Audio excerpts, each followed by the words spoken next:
السلام عليكم ورحمة الله وبركاته. نحمده ونصلي على رسوله الكريم. أما بعد فأعوذ بالله من الشيطان الرجيم. بسم الله الرحمن الرحيم. ربنا وبعث فيهم رسولا منهم يتلو عليهم آياتك ويعلمهم الكتاب والحكمة ويزكيهم إنك أنت العزيز الحكيم. صدق الله العظيم. رب اشرح لي صدري ويسر لي أمري واحلل عقدة من لساني يفقهوا قولي. আল্লাহ রব্বুল ইজ্জা ওয়াল জালালের দরবারে লাখো কোটি শুকর এবং সুজুদ যে আল্লাহ তাআলা ইন্টারন্যাশনাল ইসলামিক ইউনিভার্সিটি চিটাগাং IIUCর সেন্ট্রাল অডিটোরিয়ামে আয়োজিত আজকের discourse on prophetic teaching methodology শিরোনামের এই শিক্ষা সেমিনারে আমাদের সবাইকে এরকম চমৎকার একটি পরিবেশে একত্রিত হওয়ার সুযোগ করে দিয়েছেন। আমরা সবাই পড়ছি কালিমাতুশ শুকর আলহামদুলিল্লাহ। আল্লাহর দরবারে শুকরিয়া জ্ঞাপনের পাশাপাশি আমি অত্র বিশ্ববিদ্যালয়ের কর্তৃপক্ষকে অন্তরের অন্তঃস্থল থেকে ধন্যবাদ এবং মোবারকবাদ জানাতে চাই। এরকম চমৎকার একটি পরিবেশে চমৎকার একটি শিক্ষা সেমিনারের আয়োজন করবার জন্য। প্রফেটিক টিচিং মেথোডোলজি এই শিরোনামে সামান্য কিছু আলোচনা শুরু করছি ইনশাআল্লাহ বিইذنিল্লাহ। সম্মানিত সুধীমণ্ডলী, প্রথমেই আমি জানতে চাচ্ছি যে আপনারা সবাই কেমন আছেন? আলহামদুলিল্লাহ, আমিও খুব ভালো আছি আলহামদুলিল্লাহ সুম্মা আলহামদুলিল্লাহ। সম্মানিত সুধী, আপনারা টপিকটা নিশ্চয়ই স্টেজের ব্যাকড্রপে দেখতে পাচ্ছেন যে সেখানে খুব বড় ফন্টে লেখা আছে discourse on prophetic teaching methodology, অর্থাৎ আল্লাহ রাসূল সাল্লাল্লাহু আলাইহি ওয়া আলিহি ওয়াসাল্লামের শিক্ষা পদ্ধতি বা পাঠদান পদ্ধতি কেমন ছিল, তিনি কিভাবে শিখাতেন। আমরা জানি যে আল্লাহ রাসূল সাল্লাল্লাহু আলাইহি ওয়াসাল্লাম একজন শিক্ষক ছিলেন, অসাধারণ অনন্য একজন মার্ভেলাস শিক্ষক ছিলেন।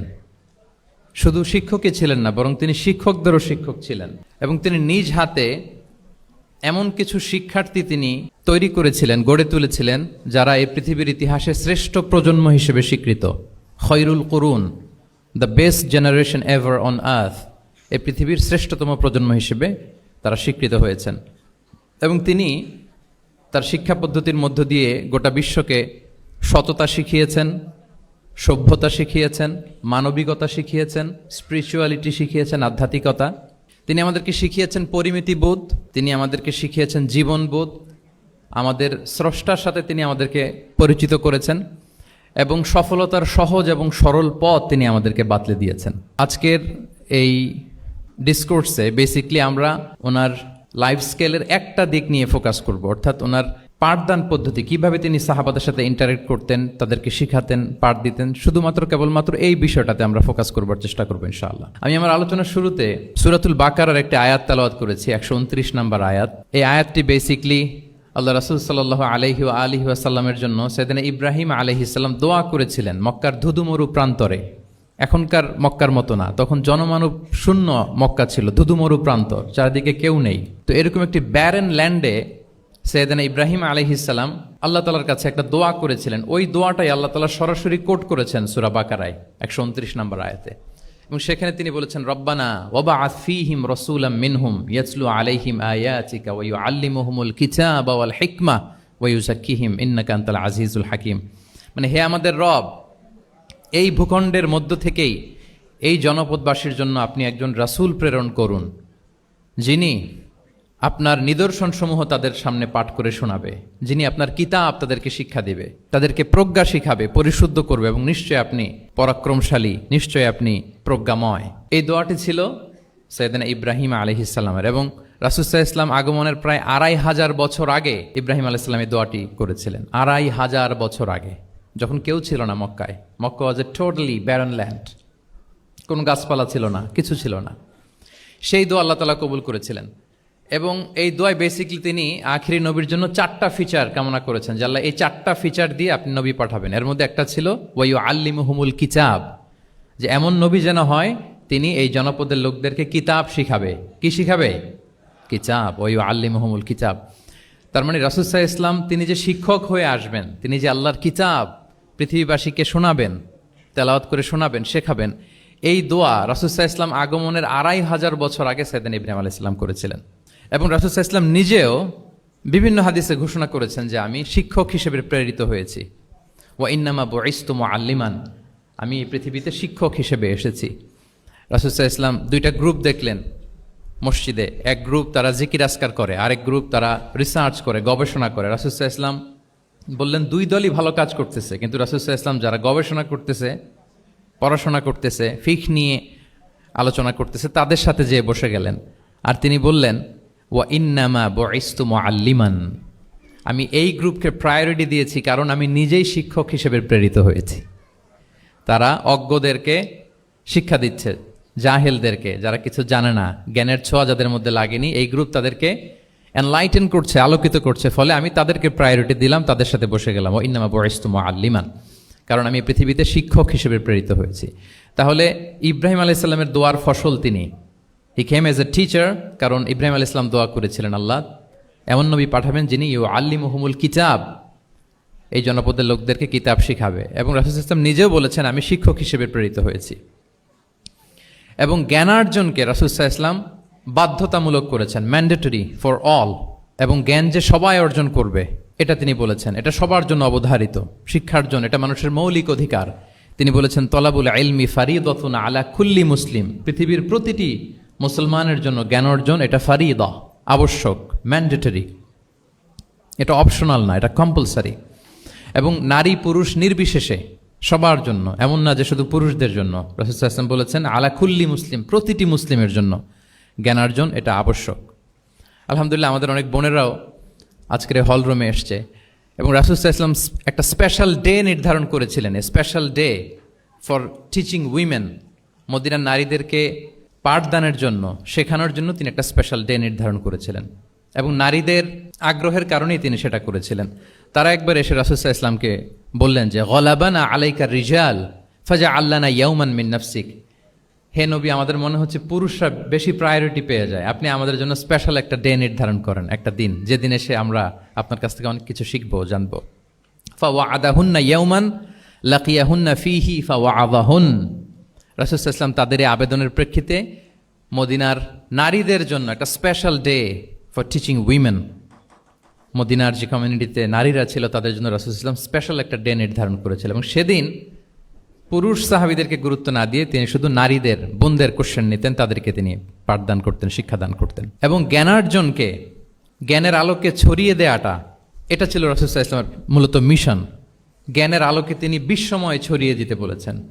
নলেজ হ্যাজ নো বাউন্ডারিজ, এটার কোনো বাউন্ডারি থাকবে না, গোটা বিশ্বের জন্য আমরা জ্ঞানকে ছড়িয়ে দেই, এটার ব্যাপারে তিনি আমাদেরকে উদ্বুদ্ধ করেছেন। তিনি বলেছেন বাল্লিগু আন্নি ওয়ালাউ আয়া, আমার পক্ষ থেকে একটি কথা, একটি বাণী, একটি আয়াত হলেও তোমরা পৌঁছে দাও।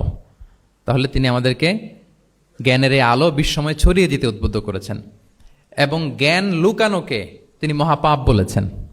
আপনার কাছে যদি নলেজ থাকে, সেই নলেজের ব্যাপারে যদি আপনাকে জিজ্ঞেস করা হয়, আপনি যদি এটা শেয়ার না করেন, তাহলে আপনি মহাপাপ করলেন। এটাকে আল্লাহ রাসূল সাল্লাল্লাহু আলাইহি ওয়া আলিহি ওয়াসাল্লাম জ্ঞান লুকানোকে মহাপাপ বলেছেন। তিনি বলেছেন মান সুইলা আন ইলমিন ফাকাতামাহু আলজামাহুল্লাহু ইয়াউমাল কিয়ামাতি বিলিজামিন মিনান নার, কাউকে কোনো বিষয়ে জ্ঞানের ব্যাপারে জিজ্ঞেস করা হলো, আর সে যদি সেটাকে গোপন করে, কিয়ামতের দিন তাকে আগুনের লাগাম দিয়ে বাঁধা হবে, ওয়াল ইয়াযু বিল্লাহ।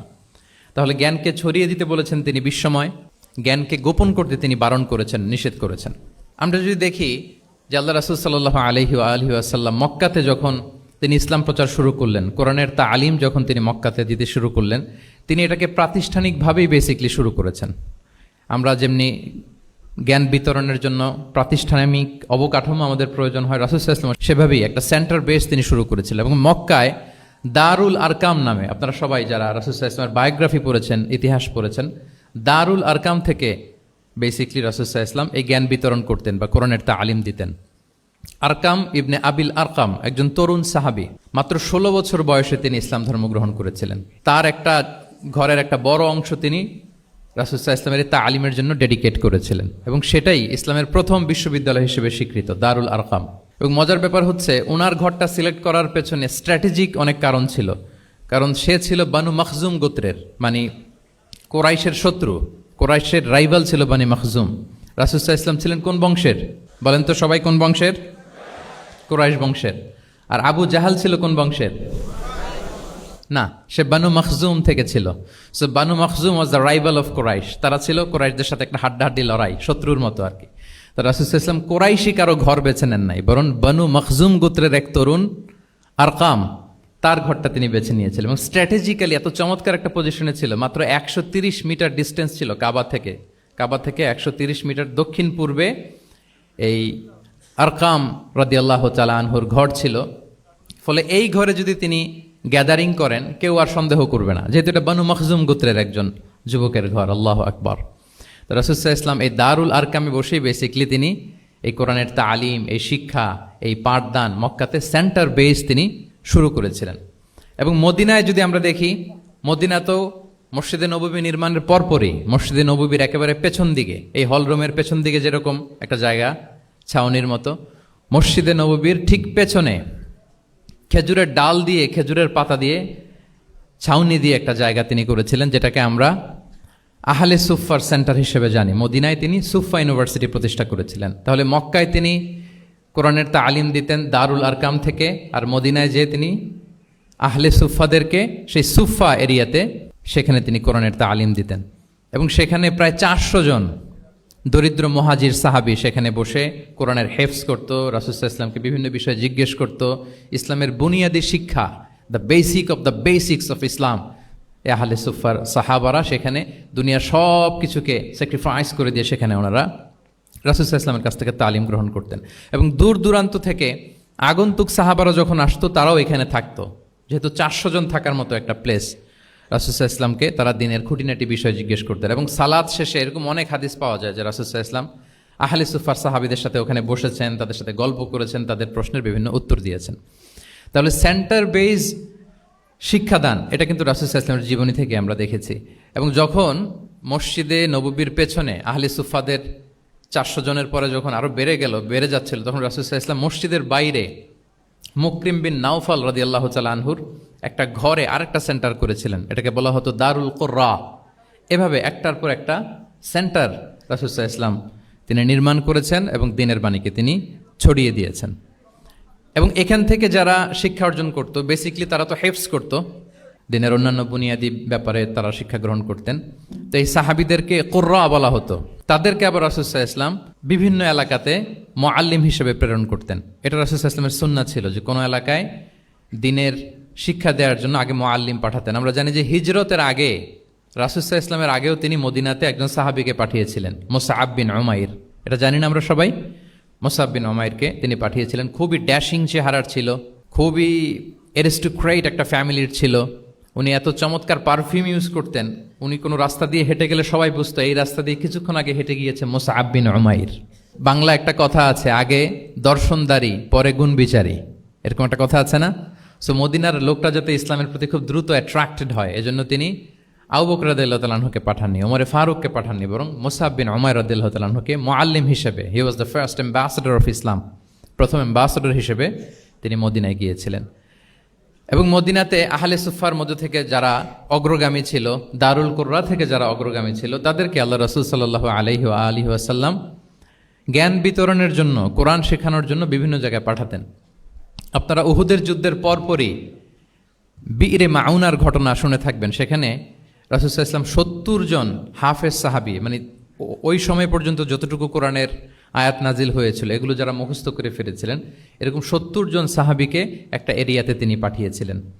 এবং এটা আসলে বিট্রে করেছিল তারা বলেছিল যে আমরা তাদেরকে নিয়ে যাব আমাদের এলাকায়, তারা দিন পৌঁছাবে। কিন্তু এই 70 জন সাহাবীকে বিট্রে করে তারা হত্যা করেছিল, ওনারা শাহীদ হয়েছিলেন। এবং এতে রাসূল সাল্লাল্লাহু আলাইহি ওয়াসাল্লাম অনেক কষ্ট পেয়েছিলেন। যে সমস্ত গোত্র এই কাজের সাথে জড়িত ছিল, টানা 1 মাস তাদের বিরুদ্ধে রাসূল সাল্লাল্লাহু আলাইহি ওয়াসাল্লাম বদদোয়া করেছেন, কুনুতে নাজিলা করেছেন ফজরের সালাতের পরে। তাহলে এই যে ন্যারেশনগুলো, বর্ণনাগুলো আমি কেন উপস্থাপন করছি আপনাদের সামনে, এটা বোঝানোর জন্য যেটার পরম্পরাটা কিরকম, রাসূল সাল্লাল্লাহু আলাইহি ওয়াসাল্লাম কিভাবে কোন সেন্টার থেকে শুরু করলেন, তারপরে কিভাবে এটার ডেভেলপমেন্ট হচ্ছিল, তারপরে কিভাবে এটা আগাতে লাগলো। তাহলে রাসূল সাল্লাল্লাহু আলাইহি ওয়াসাল্লাম বিভিন্ন জায়গায় যে মুআল্লিম পাঠাতেন, এটার রেফারেন্সও আমরা পেলাম যে তিনি তো এখানে শেখাচ্ছেন, যখন অনেক বেড়ে গেল, চাহিদা বাইরে অনেক বেশি, তিনি এখান থেকে ছাত্রদেরকে, সাহাবাদেরকে বিভিন্ন জায়গায় মুআল্লিম হিসেবে প্রেরণ করতেন।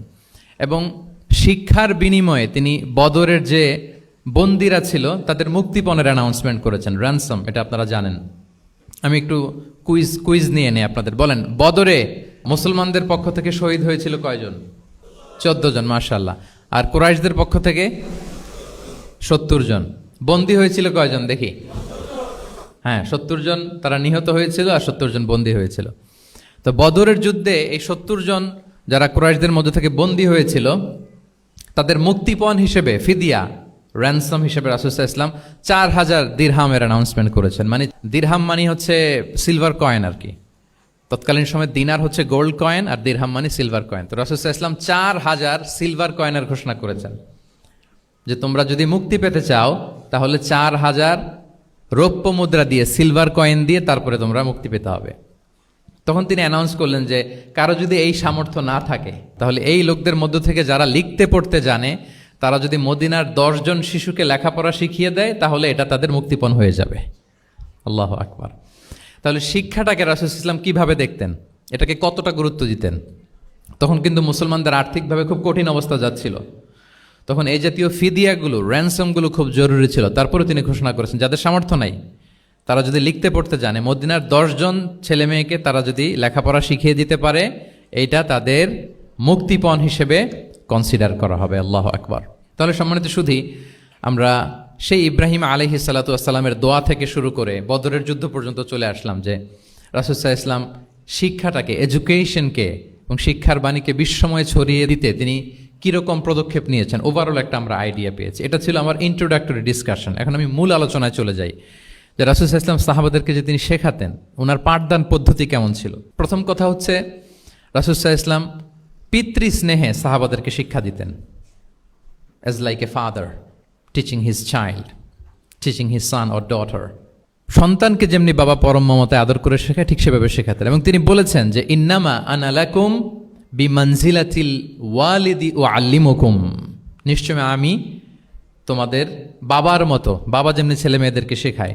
এবং এই হাদিসে এসছে যে রাসূল সাল্লাল্লাহু আলাইহি ওয়াসাল্লাম তাদেরকে শিখিয়েছেন সাহাবাদেরকে যে ওয়াশরুমে গেলে কিভাবে ক্লিন হইতে হবে, টু দ্য ডাইরেকশন অফ কেবলা বসা যাবে না, কেবলাকে পেছনে রেখে বসা যাবে না, এমনকি ঢিলাগুলো ইউজ করতে হলে ডান হাতে ইউজ করা যাবে না, বাঁ হাতে। তারপর এটা বেজোর হইতে হবে।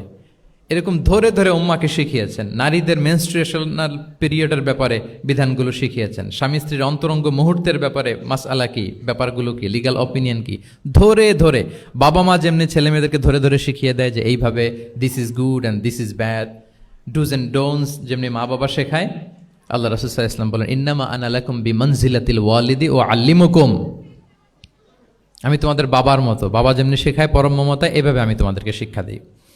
এবং রাসূল সাল্লাল্লাহু আলাইহি ওয়াসাল্লাম খুব সহজ করে উপস্থাপন করতেন, কোনো কিছুকে জটিল করতেন না। এটা কিন্তু একজন আদর্শ শিক্ষকের বৈশিষ্ট্য। মানে as easier as you can, যত সহজ করে আপনি আপনার প্রেজেন্টেশনটা করতে পারবেন তত বেশি আপনার শিক্ষার্থীরা আপনার কাছ থেকে ওই মেসেজ, ওই শিক্ষা, সেটা ওই বার্তাটা তারা গ্রহণ করতে পারবে। এবং সহিহ মুসলিমের হাদিস, আল্লাহ রাসূল সাল্লাল্লাহু আলাইহি ওয়াসাল্লাম তিনি বলেন ইন্নাল্লাহা লাম ইয়াবআসনি মুআন্নিচান ওয়ালা মুতাআন্নিচান ওয়ালাকিন বাআসানি মুআল্লিমান মুয়াসসিরান। আল্লাহু আকবার। আল্লাহ তাআলা আমাকে কঠোরতা আরোপকারী, জটিলকারী করে প্রেরণ করেননি, বরং সহজভাবে, সহজ পন্থায় শিক্ষাদানকারী শিক্ষক হিসেবে প্রেরণ করেছেন। লিটারেলি তিনি মুয়াসসিরান শব্দটা ব্যবহার করেছেন। যেহেতু এখানে ইসলামিক স্টাডিজ, কোরআন, হাদিস যে ডিপার্টমেন্টের শিক্ষার্থী বন্ধুরা আপনারা যারা আছেন, আপনারা শব্দের অর্থটা লিটারেলি বুঝতে পারতেছেন। তিনি বলেছেন মুআল্লিমান মুয়াসসিরান, আমি সহজপন্থী শিক্ষক হিসেবে প্রেরিত হয়েছি। কোনো জিনিসকে কঠোরতা আরোপ করার জন্য, কঠিন করে প্রেজেন্ট করার জন্য আল্লাহ আমাকে পাঠাননি। রাসূল সাল্লাল্লাহু আলাইহি ওয়াসাল্লাম use to make things easy and easy, খুব সহজ করে উপস্থাপন করতেন। এবং রাসূল সাল্লাল্লাহু আলাইহি ওয়াসাল্লামের শিক্ষাদান পদ্ধতি ছিল অপটিমিস্টিক, আশাব্যঞ্জক, আশাবাদী। অর্থাৎ তিনি যখন কিছু বলতেন, শেখাতেন, মানুষ আশাবাদী হয়ে উঠত, কনফিডেন্ট পেত, ভয় পেত না। আমরা অনেক সময় মানুষকে খুব ভয় দেখাই। রাসূল সাল্লাল্লাহু আলাইহি ওয়াসাল্লাম কাউকে যখন কোনো দায়িত্ব দিয়ে কোথাও প্রেরণ করতেন, ওনার বিখ্যাত হাদিস তিনি বলতেন ইয়াসসিরু ওয়ালা তুআসসিরু বাশশিরু ওয়ালা তুনাফিরু, সহজ করো, কঠিন করো না, সুসংবাদ দাও, দিন থেকে মানুষকে ভাগিয়ে দিও না।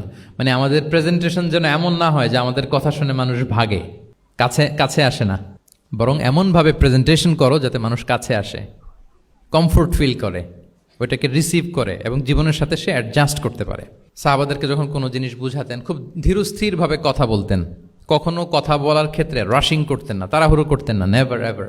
এবং অনেক সাহাবারা খুব দ্রুত হাদিস বর্ণনা করলে আম্মা জান আয়েশা রাদিয়াল্লাহু তাআলা আনহা এটা অপছন্দ করতেন। বিশেষ করে আবু হুরায়রা রাদিয়াল্লাহু তাআলা আনহুর ব্যাপারে তিনি অবজেকশন দিয়েছিলেন যে তুমি যেভাবে বলো, নবী সাল্লাল্লাহু আলাইহি ওয়াসাল্লাম কিন্তু এত দ্রুত বলতেন না, তুমি যেমনি গড়গড় করে বর্ণনা করো আল্লাহ রাসূল সাল্লাল্লাহু আলাইহি ওয়াসাল্লাম এত দ্রুত বর্ণনা করতেন না।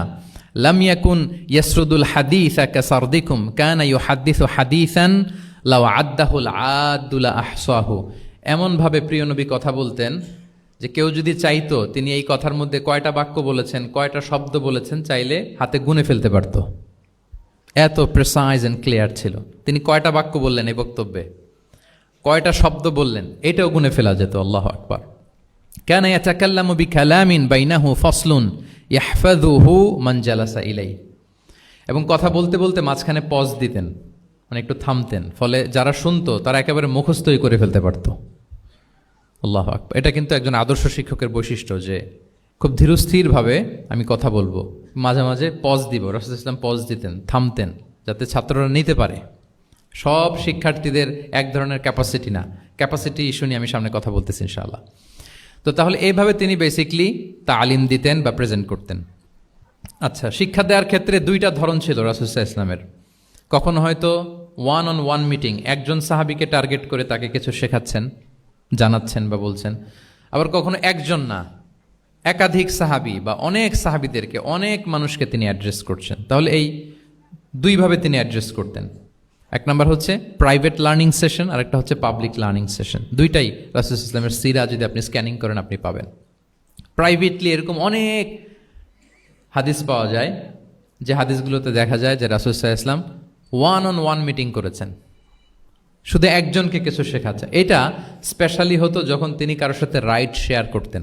রাইড অর্থাৎ তিনি উটে ছিলেন, উটের পেছনে আরেকজন সাহাবী বসা, তিনি গাধার উপরে বসা, পেছনে আরেক সাহাবী বসা, তিনি খচ্চরের উপর বসা, আরেক সাহাবী বসা। যখন তিনি রাইড শেয়ার করতেন, এরকম ভুরি ভুরি হাদিস আপনারা পাবেন যে মুআয ইবনে জাবাল বলতেছে যে কুনতু রদিফা রাসূলিল্লাহ, কুনতু খালফা রাসূলিল্লাহ, আমি একবার উটের পেছনে বসা ছিলাম।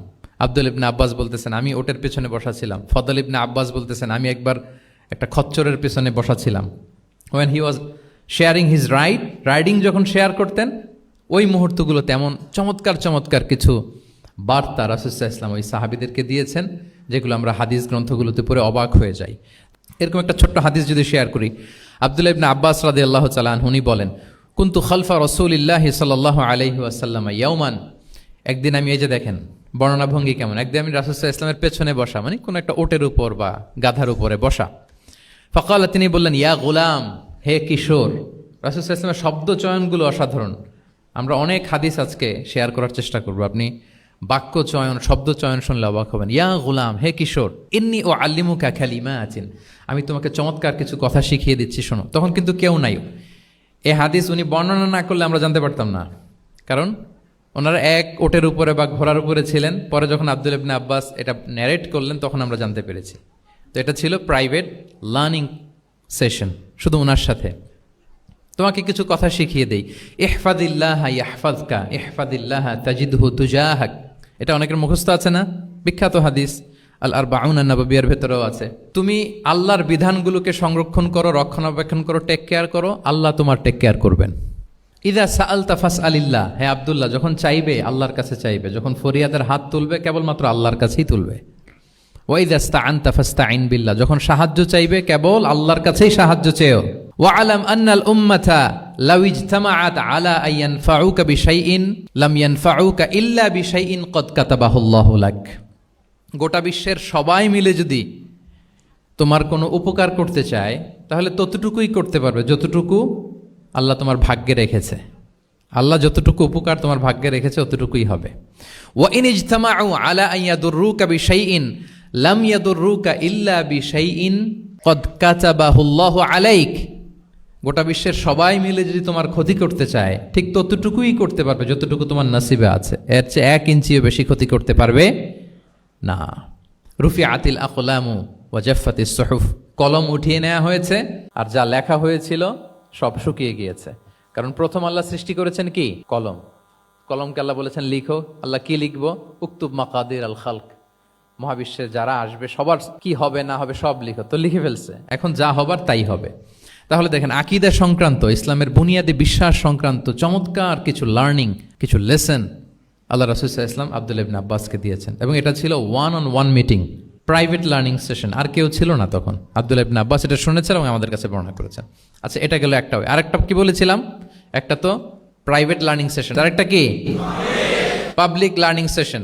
ওইটা একা একা না, হয়তো অনেক সাহাবী একসাথে আছে, তাদেরকে কিছু বলছেন বা শেখাচ্ছেন, অথবা হিউজ কংগ্রেগেশন, অনেক বড় গ্যাদারিং। লেটস সে মসজিদে নববীতে তিনি যে খুতবাগুলো দিয়েছেন, প্রায় 10 বছর তো তিনি খতিব ছিলেন, এই যতগুলো খুতবা দিয়েছেন এটা অফকোর্স কি পাবলিক লার্নিং সেশন। বিভিন্ন প্রেক্ষাপটে জনপরিসরে দেয়া রাসূল সাল্লাল্লাহু আলাইহি ওয়াসাল্লামের যে শিক্ষামূলক বক্তব্যগুলো, এগুলো পাবলিক লার্নিং সেশন। বিদায় হজের ভাষণ বিশাল এক কংগ্রেগেশনের সামনে তিনি অ্যাড্রেস করেছিলেন, ওইটা কি ছিল পাবলিক লার্নিং সেশন। তাহলে সেখানের পদ্ধতিটা বেসিকলি দুই ধরনের, একটা ছিল প্রাইভেট লার্নিং সেশন আর একটা পাবলিক লার্নিং সেশন। আচ্ছা, এই তো, লেটস মুভ অন। এবার আমরা চলে যাব যে তিনি যেসব শিখন পদ্ধতি অবলম্বন করতেন, শেখানোর ক্ষেত্রে কি কি মিনস, কি কি ওয়ে তিনি অবলম্বন করতেন, সেগুলো আমরা শেয়ার করি। অনেকগুলো মিনস তিনি ইউজ করতেন, অনেকভাবে তিনি পাঠদান করতেন, সাহাবাদেরকে শিক্ষা দিতেন। এর মধ্যে অন্যতম একটা মাধ্যম হচ্ছে তিনি সাহাবাদেরকে কোশ্চেন করতেন, কোশ্চেন করে সঠিক উত্তর পেলে তিনি উৎসাহ দিতেন খুব। মনে রাখতে হবে রাসূল সাল্লাল্লাহু আলাইহি ওয়াসাল্লামের শিক্ষাটা বেসিকলি ছিল Q&A বেসড। সামনে আমরা ইন ডেপথ যখন আরো ঢুকবো, basically oral based, oral session ছিল, মুখে মুখে। কারণ আমাদের মতো তো এত কাগজ কলম ছিল না, এখন যেমনি আপনাদেরকে হোমওয়ার্ক দেয়, অ্যাসাইনমেন্ট দেয়, এগুলো ছিল না কি তখন? রাসূল সাল্লাল্লাহু আলাইহি ওয়াসাল্লামের সময় অ্যাসাইনমেন্ট দেওয়ার রীতি ছিল? বলেন, আপনাদের অ্যাসাইনমেন্ট দেয় স্যাররা? হ্যাঁ, তো এই যে এখন স্যাররা হোমওয়ার্ক দেন, কাজ দেন, অ্যাসাইনমেন্ট দেন, এটা তো ওই সময় ছিল না। ফলে এটা রাসূল সাল্লাল্লাহু আলাইহি ওয়াসাল্লামের পাঠদান পদ্ধতিটা বেসিকলি ছিল Q&A বেসড, প্রশ্নোত্তর পর্ব। সাহাবারা জিজ্ঞেস করতেন, না জানলে রাসূল সাল্লাল্লাহু আলাইহি ওয়াসাল্লাম আবার জিজ্ঞেস করতেন, দেখি ওরা জানে কি না। এরকম অনেকভাবে তিনি শেখাতেন, আমরা সামনের দিকে আরো দেখব। তো রাসূল সাল্লাল্লাহু আলাইহি ওয়াসাল্লাম সাহাবাদেরকে প্রশ্ন ছুড়তেন, তিনি ট্রাই করতেন, দেখতেন যে দেখি ওরা পারে কিনা, ব্যাপারটা জানে কিনা। যদি কেউ সঠিক আনসার দিতে পারতো, রাসূল সাল্লাল্লাহু আলাইহি ওয়াসাল্লাম খুব প্রশংসা করতেন এবং উৎসাহ দিতেন। স্যাররা যখন আমাদের ক্লাসে প্রশংসা করে, ভাল লাগে না আমাদের? আমার প্রেজেন্টেশন খুব প্রশংসা করলো, আমার অ্যাসাইনমেন্টের খুব প্রশংসা করলো, আমাকে ইন্সপায়ার করলো, আমি আরো মোটিভেটেড হব না? হয়তো আমরা নাকি হই। তো রাসূল সাল্লাল্লাহু আলাইহি ওয়াসাল্লাম এটাই করতেন।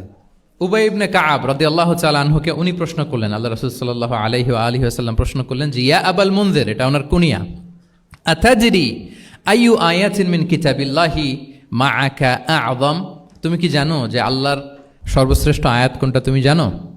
তখন উবাই ইবনে কাআব রাদিয়াল্লাহু তাআলা আনহু বললেন যে, আল্লাহু লা ইলাহা ইল্লা হুয়াল হাইয়ুল কাইয়্যুম, মানে আয়াতুল কুরসি। এটা কোন আয়াত? আয়াতুল কুরসি। এটা ফরজ সালাতের পর আমরা সবাই পড়ি তো নাকি? হ্যাঁ, মান কারা আয়াতাল কুরসি দুবরা কুল্লি সালাতিন মাকতুবাতিন লাম ইয়ামনাহু মিন দুখুলিল জান্নাতি ইল্লাল মাউত। ফরজ সালাতের পরে যারা আয়াতুল কুরসি পড়ে, তার জান্নাতে প্রবেশে কোনো বাধা থাকে না, একটা জিনিস ছাড়া, মানে মৃত্যু, মরণ। লোকটা মরে না, তাই জান্নাতে যায় না, মূল্যে জান্নাতি। হে ইয়া আবাল মুনজির, তুমি কি জানো কোরআনের সর্বশ্রেষ্ঠ আয়াত কোনটা? তিনি বললেন যে আয়াতুল কুরসি।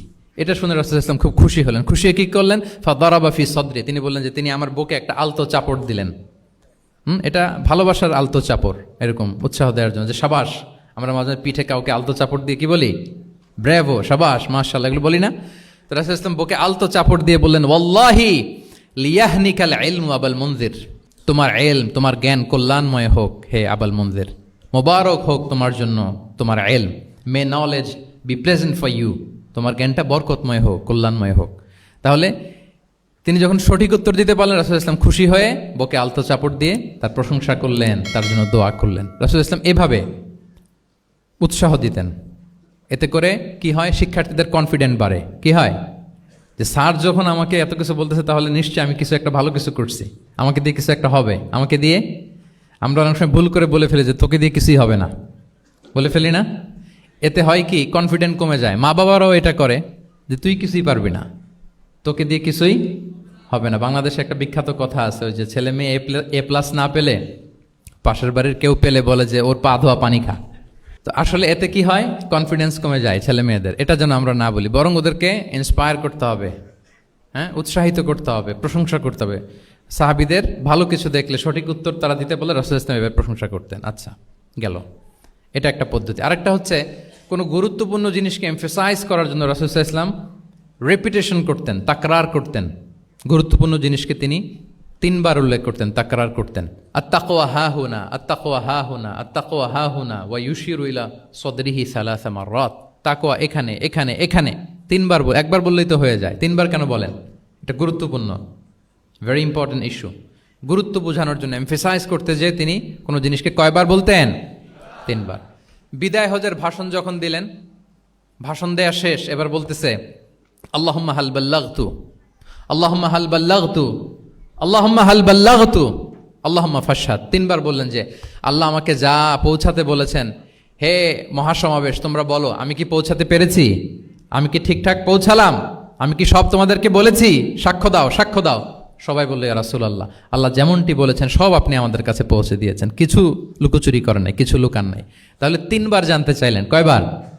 হ্যাঁ, এটা রাসূল সাল্লাল্লাহু আলাইহি ওয়াসাল্লামের একটা গুরুত্বপূর্ণ অভ্যেস ছিল, যে যেটাকে তিনি এমফেসাইজ করতে চাইতেন, যেটা গুরুত্বপূর্ণ কোনো বিষয় এটাকে তিনি রিপিট করতেন বারবার, সাধারণত 3 বার। সাধারণত কয়বার?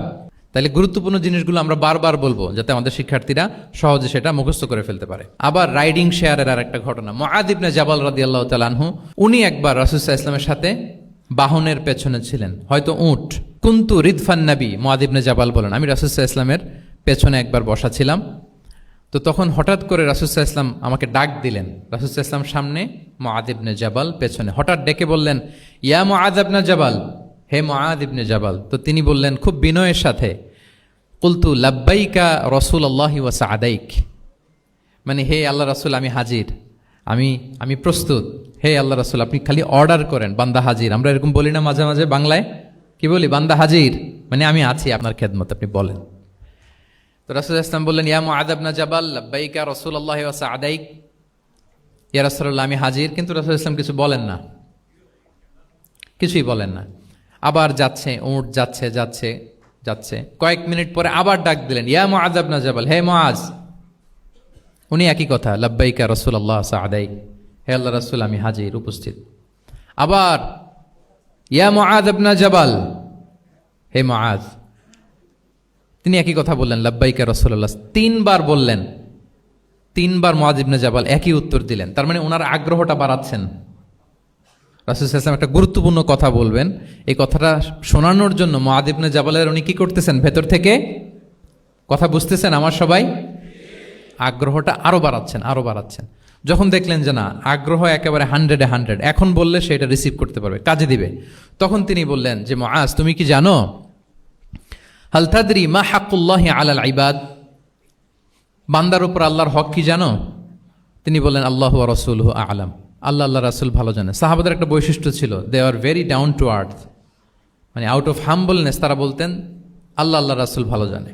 তো তিনি বললেন যে আল্লাহর বান্দার উপর আল্লাহর অধিকার হচ্ছে যে বান্দা কখনো আল্লাহর সাথে শিরক করবে না, এক আল্লাহর ইবাদত করবে। কিছুক্ষণ পর আবার ইয়া মুআয ইবনে জাবাল, দেখেন কি স্টাইল, মানে রাজকীয় একটা স্টাইল। ইয়া মুআয ইবনে জাবাল, আবার তিনি লাব্বাইকা রাসূলুল্লাহ সাআদাইক, হে আল্লাহ রাসূল আমি তো হাজির, তুমি কি জানো যে আল্লাহর প্রতি বান্দার হক কি? আবার বললেন যে আল্লাহ আল্লাহ রাসূলই ভালো জানেন। তখন রাসূল সাল্লাল্লাহু আলাইহি ওয়াসাল্লাম বললেন যে আল্লাহর হক যেমনি তুমি জানলে যে বান্দা আল্লাহর সাথে শরীক করবে না, এক আল্লাহর ইবাদত করবে, এটা যদি কোনো বান্দা করে তাহলে ওই বান্দাকে কখনো আল্লাহ শাস্তি দিবেন না। এটা হচ্ছে বান্দার হক, আল্লাহর কাছ থেকে সে এটা পাবে যে আনলা ইউআযিবাহুম, আল্লাহ তাআলা তাকে কখনো শাস্তি দিবেন না। তাহলে এটা ছিল রাসূল সাল্লাল্লাহু আলাইহি ওয়াসাল্লামের অভ্যেস, যে তিনি একই কথা বারবার বলে আগ্রহ বাড়াতেন। 3 বার তিনি বলেছেন, 3 বার ডাক দিয়েছেন হে মুআয ইবনে জাবাল। তাহলে রেপিটেশন এটা একটা অভ্যেস ছিল রাসূল সাল্লাল্লাহু আলাইহি ওয়াসাল্লামের, পাঠদানের ক্ষেত্রে একটা পদ্ধতি। আচ্ছা, রাসূল সাল্লাল্লাহু আলাইহি ওয়াসাল্লামের আরেকটা পদ্ধতি ছিল যে তিনি ধারণ ক্ষমতা অনুযায়ী নির্দেশনা দিতেন, considering the state of the addressee, যাকে অ্যাড্রেস করতেছেন তার ক্যাপাসিটি কতদূর এটা বুঝে শুনে বলতেন, খুব বাড়িয়ে বলতেন, বেশি কিছু বলতেন না। এক বেদুইন আসলো, বেদুইন মানে সে মরুপল্লীতে থাকে, শহরের যে নিয়মকানুন জানে না, সভ্যতার ছোঁয়া তার মধ্যে লাগেনি। এসে বলল দুল্লানি আলা আমাল আমিলতুহু ইদা আমিলতুহু দাখালতুল জান্নাহ, হে নবী আপনি আমাকে এমন একটা আমল শিখায় দেন যেটা করলে আমি জান্নাতে যাব। তো রাসূল সাল্লাল্লাহু আলাইহি ওয়াসাল্লাম দেখলেন লোকটা বেদুইন, শহরে লোক না, আবার খুব সহজ সরল, একেবারে সাদামাটা। তো রাসূল সাল্লাল্লাহু আলাইহি ওয়াসাল্লাম বললেন 4টা কাজ করবা, তা'বুদাল্লাহ ওয়া লা তুশরিকু বিহি শাইআ, তুকিমাস সালাতাল মাকতুবা, তুআদ্দি যাকাতাল মাফরুদা ওয়া তাসুমা রমাদান। 4টা কাজ, এক আল্লাহর ইবাদত করবা, শিরক করবা না, ফরজ সালাত পড়বা, ফরজ যাকাত দিবা, রমজানের ফরজ রোজা রাখবা। কয়টা কাজ? কয়টা বলছে? Very simple to memorize, right? আচ্ছা, এটা যখন সে বলল তখন সে বেদুইন বলতে আরম্ভ করলো যে আল্লাহর শপথ করে আমি বললাম লা আযীদু আলা হাযা শাইআন ওয়া লা আনকুসু মিন, ঠিক আছে আমি এই চারটাই করব, বাড়াবো না কমাবো না, এর চেয়ে বেশি কোনোদিন কিছু করব না, কমও করব না। মানে খালি আল্লাহরে মানবো, ফরজ নামাজ পড়বো, ফরজ জাকাতটা দিব, আর ফরজ রোজাটা রাখবো, আর কোনো আমল টামল আমার জীবনে আমি করব, বাড়াবো না কমাবো না। তো রাসূল সাল্লাল্লাহু আলাইহি ওয়াসাল্লাম বললেন যে কেউ যদি জান্নাতি লোক দেখে নিজের চোখ জোড়াতে চায়, খুশি হতে চায়, তারা যেন এই লোকের দিকে তাকায়, মানে এই লোকটা জান্নাতি।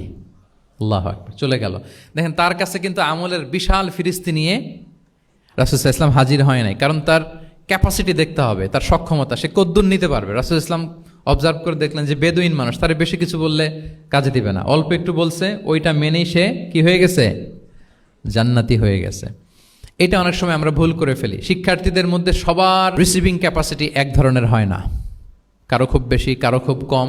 তো একজন আদর্শ শিক্ষকের কাজ হচ্ছে এটাকে ফলো করা, অবজার্ভ করা, এবং যেটা তাদের সক্ষমতায় কুলায় ঠিক অতটুকু তাদেরকে দেয়, এর চেয়ে বেশি কিছু না।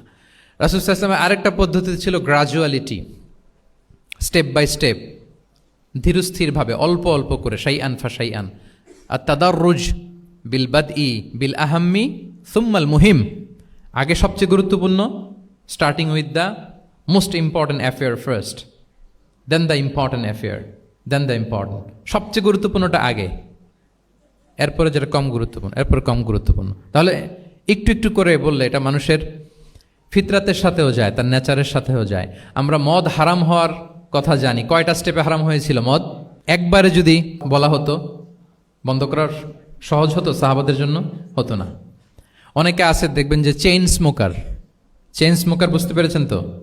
মানে অনেক সিগারেট খায়, লেটসে দিনে 10 থেকে 15টা খায়। তো যে চেইন স্মোকার, আপনি যদি বলেন যে এটা হারাম, আজকেই তোমার বাদ দিতে হবে, হারাম, এটা খাইতে পারবে না, পারবে?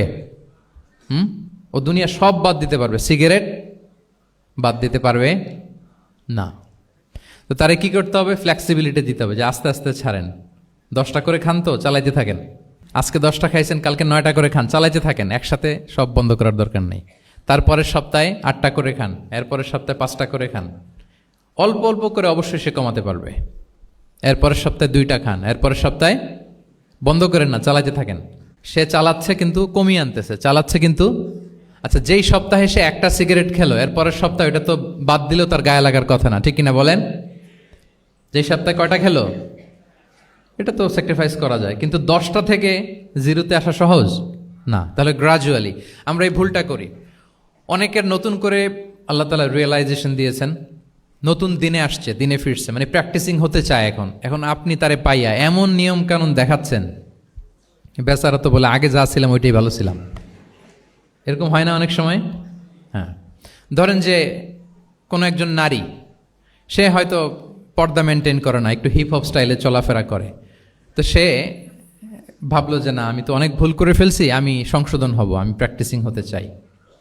তা এখন যখন সে আপনার কাছে আসছে নাসিহাত নেওয়ার জন্য, আপনি যদি বলেন যে তোমার এই করতে হবে, বোরকা ঝুলাইতে হবে, হাত মোজা, পা মোজা, পারবে?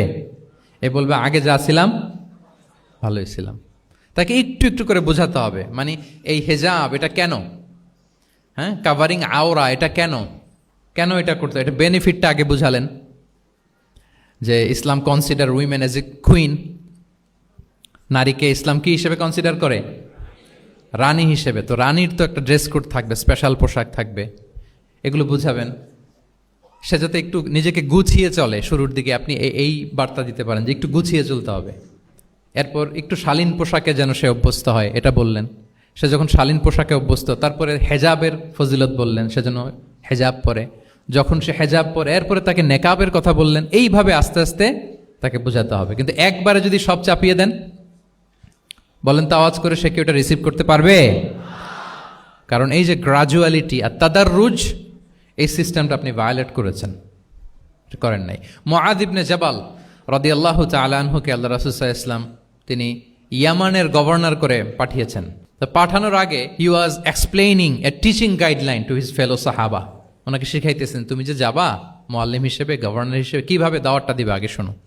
তিনি মুআয ইবনে জাবালকে বললেন, ইন্নাকা তা'তি কওমান মিন আহলিল কিতাব। হে মুআয, জেনে রাখো, এমন একটা এলাকায় তোমাকে পাঠাচ্ছি, তারা কিন্তু আহলে কিতাব, মানে তারা হচ্ছে Jewish and Christian community, they are not Muslim, তারা কিন্তু ইহুদি খ্রিস্টান ওখানে। সো তুমি কিভাবে দাওয়াত দিবা? ফাদউহুম ইলা শাহাদাতি আন লা ইলাহা ইল্লাল্লাহ আন্না মুহাম্মাদুর রাসূলুল্লাহ। প্রথমে তাওহীদের দাওয়াত দিবা। আওয়াজ করে বলেন, প্রথমে দাওয়াত হবে কিসের? তাওহীদের। ফাইনহুম আতাউ লিযালিক, বাক্যটা খেয়াল করেন, যখন তারা এটা মেনে নিবে, এটাতে অভ্যস্ত, তারপর তুমি দাওয়াত দিবা যে আল্লাহ প্রতিদিন 5 ওয়াক্ত সালাত ফরজ করেছেন। কয় ওয়াক্ত? 5 ওয়াক্ত সালাত। আচ্ছা, ফাইনহুম আতাউ লিযালিক, যখন তারা 5 ওয়াক্তে সালাতেও অভ্যস্ত হবে, তখন বলবা যে আল্লাহ তাআলা ধনীদের উপর যাকাত ফরজ করেছেন। ফাইনহুম আতাউ লিযালিক, যখন ওইটা মানবে, এরপরে বলবা রমজানের রোজা ফরজ করেছেন। সুবহানাল্লাহ, সুবহানাল্লাহ, আল্লাহু আকবার।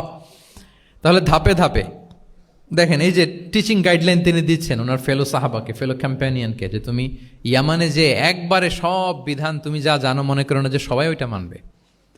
তারা জুইশ, তারা খ্রিস্টিয়ান, একটু একটু করে তাদেরকে দাওয়াত দিতে হবে। তাহলে গ্রাজুয়ালিটি পাঠদান পদ্ধতির একটা অন্যতম বিষয় হচ্ছে কি? গ্রাজুয়ালিটি, মানে ধাপে ধাপে ধীরে ধীরে অল্প অল্প করে বোঝানো। আচ্ছা, রাসূল সাল্লাল্লাহু আলাইহি ওয়াসাল্লাম মাঝে মাঝে কোনো কথার গুরুত্ব বোঝানোর জন্য শপথ করতেন। Drawing attention by making oath, শপথ করে কথার গুরুত্ব বোঝাতেন। তিনি বলতেন, ওয়াল্লাহি ইন্নী লা আস্তাগফিরুল্লাহ ওয়া আতুবু ইলাইহি ফিল ইয়াউমি আকসারা মিন ৭০ মাররা। আল্লাহর শপথ, আমি নবী প্রতিদিন ৭০ বারেরও বেশি তওবা ইস্তেগফার করি। কয়বারেরও বেশি? ৭০ বার। এই কথাটার তাওবা ইস্তেগফারের গুরুত্ব বোঝাতে যেয়ে তিনি শুরুতে বলেছেন ওয়াল্লাহি, আল্লাহর শপথ। এরকম অনেক হাদিসে পাওয়া যায়, তিনি বলেছেন ওয়াল্লাযী নাফসু মুহাম্মাদিন বিয়াদিহি, ওই সত্তার শপথ যার হাতে মুহাম্মাদের আত্মা। আবার মাঝে মাঝে বলেছেন ওয়াল্লাযী নাফসি বিয়াদিহি, ওই সত্তার শপথ যার হাতে আমার আত্মা। এভাবে বলে তিনি কথা শুরু করেছেন। যখন তিনি এরকম শপথ করতেন তখন কথার গুরুত্ব বোঝা যেত। কি বোঝা যেত? গুরুত্ব বোঝা যেত। তাহলে শপথ করে মাঝে মাঝে তিনি জিনিস বোঝাতেন।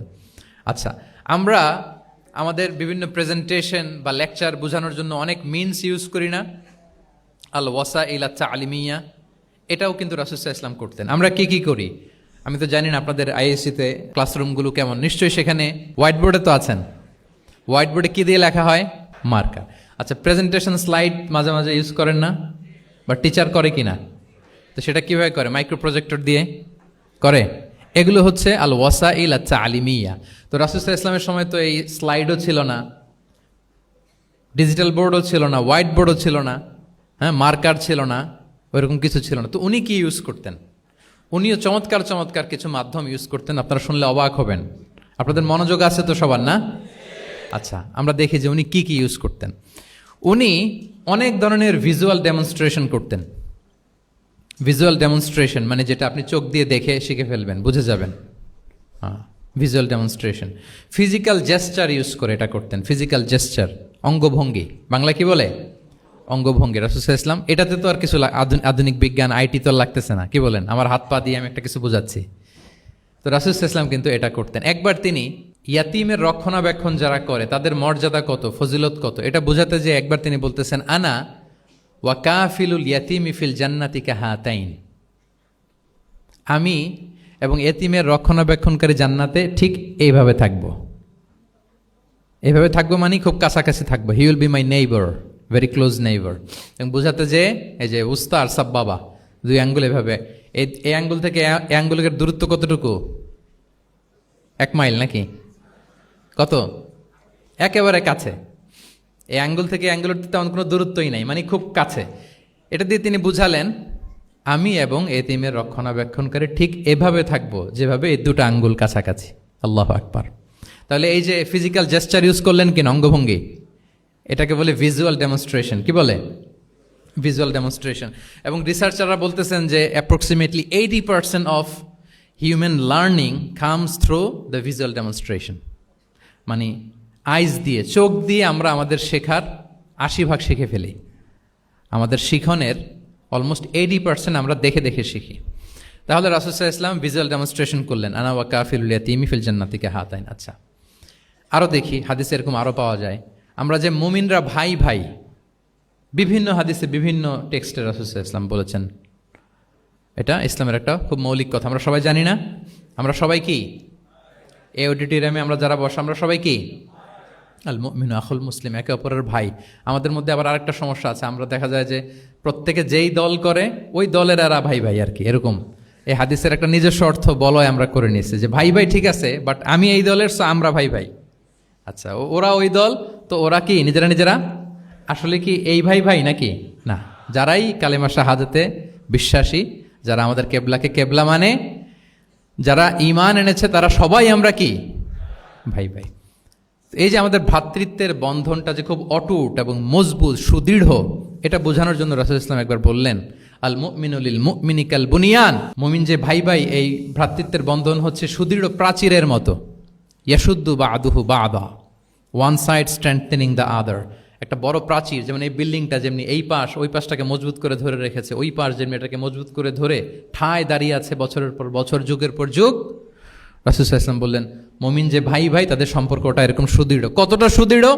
এটা বলতে যে ওয়াশাব্বাকা বাইনা আসওয়াবিহি, তিনি হাতের এই পাঁচ আঙ্গুলের ভেতরে ঢুকাই দিলেন। এরকম ধরেন তো একটু সবাই, আচ্ছা ঢুকিয়ে একটু চাপ দেন, এখন ব্যাপারটা অনেক মজবুত হয়ে গেল না? হ্যাঁ, কেউ চাইলে কি সহজে ছোটাতে পারবে? না। তাহলে এই যে আরেকটা ভিজুয়াল ডেমনস্ট্রেশন পেয়েছেন? ফিজিক্যাল জেস্চার, অঙ্গভঙ্গি করে তিনি বুঝাইলেন যে আমাদের ভ্রাতৃত্বটা এইরকম মজবুত, মানে ওনার কাছে যা ছিল ওইটা বুঝাতে যে তিনি এই ফিজিক্যাল জেস্চারটা নিয়েছেন যে মুমিন ভাই ভাই এবং আমাদের ভ্রাতৃত্বের বন্ধনটা ঠিক এরকম মজবুত, লাইক দিস। তাহলে এটাকে বলে ভিজুয়াল ডেমনস্ট্রেশন, যেহেতু এতে করে সাহাবারা সহজে বুঝতো, এটা দিয়ে সহজে বুঝলো। আবার মাঝে মাঝে তিনি ড্রয়িং করেছেন, আমাদের মতো ডিজিটাল সিস্টেমে ড্রয়িং করে না, এখন তো খুব ইজি। তো তিনি কীভাবে ড্রয়িং করেছেন, একবার সাহাবিদেরকে নিয়ে তিনি মরুভূমির মাঝখানে খেজুরের ডাল নিয়ে একটা স্ট্রেট লাইন, সরল রেখা আঁকলেন। খাত্তা লানা রাসূলুল্লাহ সাল্লাল্লাহু আলাইহি ওয়াসাল্লাম খাত্তান, আল্লাহ রাসূল সাল্লাল্লাহু মরুভূমিতে খেজুরের ডাল দিয়ে টেনে একটা স্ট্রেট লাইন, মানে সরল রেখা আঁকলেন। একে বললেন হাযা সাবিলুল্লাহ, এটা হচ্ছে আল্লাহর রাস্তা, মানে সিরাতুম মুস্তাকিম। এরপরে এই স্ট্রেট লাইন সরল রেখার ডানে বায়ে ছোট ছোট অনেকগুলো দাগ কাটলেন খেজুরের ডাল দিয়ে, আর বললেন হাযিহি সুবুলুশ শাইতান, এগুলো হচ্ছে শয়তানের রাস্তা। ফি কুল্লি সাবিলিন শাইতান, এই প্রত্যেকটা রাস্তায় একটা করে শয়তান থাকে, সে তার শয়তানি কাজের হাতছানি তোমাদের দেয়। তাহলে খেজুরের ডাল দিয়ে একটা স্ট্রেট লাইন সরল রেখা করে বললেন এটা সিরাতুম মুস্তাকিম সাবিলুল্লাহ, আর ডানে বায়ে ছোট ছোট দাগ কেটে বললেন এগুলো হচ্ছে সাবিলুশ শয়তান, ওই পথে শয়তানের হাতছানি দেয়া পথে কভু যাওয়া যাবে, বরং সিরাতুল মুস্তাকিমে থাকা লাগবে। তাহলে এই যে ভিজুয়াল ডেমনস্ট্রেশন ব্যাপারটা ক্লিয়ার হয়েছে না? কাফিলুল ইয়াতীমি কাহাতাইন শাব্বাকা বাইনা আসাবিহি খাত্তা লানা রাসূলুল্লাহ সাল্লাল্লাহু আলাইহি ওয়াসাল্লাম খাত্তা। তাহলে এভাবে ওনার সাধ্যের নাগালে যা যা ছিল সাহাবাদেরকে আরো বুঝাতে, ভালো করে to clarify the issue, to visualize the matter, রাসূলুল্লাহ সাল্লাল্লাহু আলাইহি ওয়াসাল্লাম এগুলোর ব্যবহার করেছেন। এরপর মাঝে মাঝে সাহাবীদের মস্তিষ্কের যাতে ব্যায়াম হয়, শিক্ষার্থীর কল্পনার জগতে কোনো কিছু চিত্রায়িত করা, এতে করে মস্তিষ্কের ব্যায়াম হয় আর কি, to enhance the power of imagination, আপনার ইমাজিনারি পাওয়ারকে ডেভেলপ করবার জন্য। রাসূলুল্লাহ সাল্লাল্লাহু আলাইহি ওয়াসাল্লাম হাদিসে এরকম অনেক কথা বলেছেন যে তোমরা একটু ভাবো তো, এরকম হইলে কেমন হয়, এমন হইলে কেমন হয়, তেমন হইলে কেমন হবে। এই কথাগুলো যখন বলতেন সাহাবারা ভাবনার জগতে হারিয়ে যেত, ভাবতেন, কল্পনার রাজ্যে হারিয়ে যেতেন, ওনাদের মস্তিষ্কের ব্যায়াম হতো, ইমাজিনেশনের যে পাওয়ার এটা ডেভেলপ করতো, এমনটা পাওয়া যায়। রাসূলুল্লাহ সাল্লাল্লাহু আলাইহি ওয়াসাল্লাম একবার বললেন আরাআইতুম লাউ আন্না নাহরান বিবাবি আহাদিকুম ইয়াগতাসিলু মিনহু কুল্লা ইয়াউমিন খামসা মাররাতিন হাল ইয়াবকা মিন দারানিহি শাই।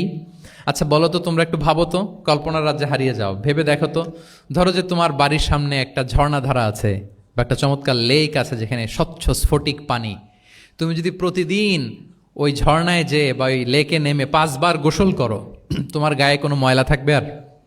সাহাবারা কল্পনা করে বলে না, মনে মনে ভাবতেছে যে গোসল করতেছে, 5 বার গোসল করার পরে আর আমার গায়ে দুর্গন্ধ, ঘামের গন্ধ থাকবে কি করে? না, কোনো ময়লা থাকবে না। সাহাবারা বলল লা ইয়া রাসূলুল্লাহ লা ইয়াবকা মিন দারানিহি শাই। রাসূলুল্লাহ সাল্লাল্লাহু আলাইহি ওয়াসাল্লাম তখন বলেন ফাকাযালিকা মাসালুস সালাওয়াতিল খামস, এটা হচ্ছে 5 ওয়াক্ত সালাতের দৃষ্টান্তের মতো, ইয়ামহুল্লাহু বিহিন্নাল খাতায়া।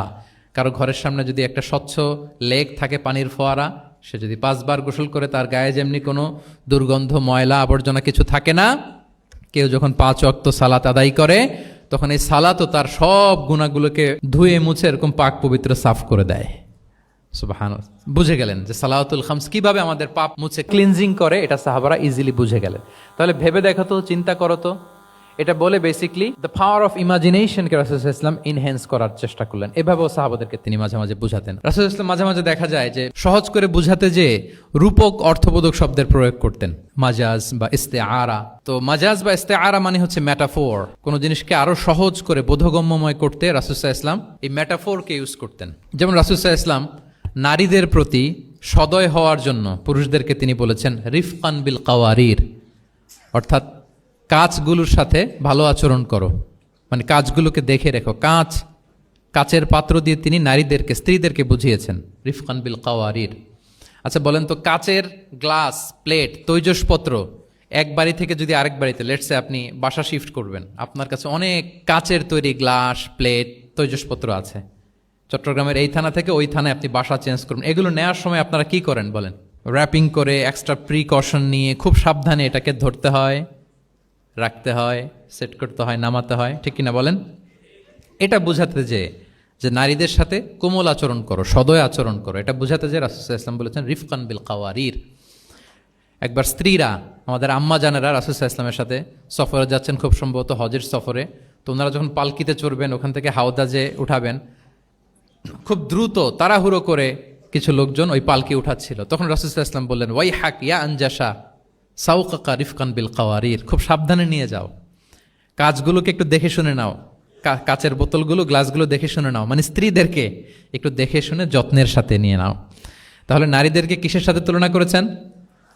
কাচের গ্লাস, কাচের তৈজসপত্র, কাচের সামগ্রী, যাতে বুঝতে সুবিধা হয়। কাচের গ্লাস তোমরা যেমনি ধরো, রাখো, ডিল করো, নারীদের সাথেও এভাবে কি কোমল আচরণ করতে হবে। আচ্ছা, আমি শুরুতেই বলেছিলাম যে রাসূল সাল্লাল্লাহু আলাইহি ওয়াসাল্লামের সাহাবীদেরকে কিছু শেখানো পদ্ধতিটা মেইনলি কি ছিল? কি বেসড? কারো মনে আছে? QnA based, right? এই তো মাশাআল্লাহ, কিউএনএ মানে প্রশ্নোত্তরমূলক। সাহাবারা প্রশ্ন করতো, রাসূল সাল্লাল্লাহু আলাইহি ওয়াসাল্লাম উত্তর দিতেন।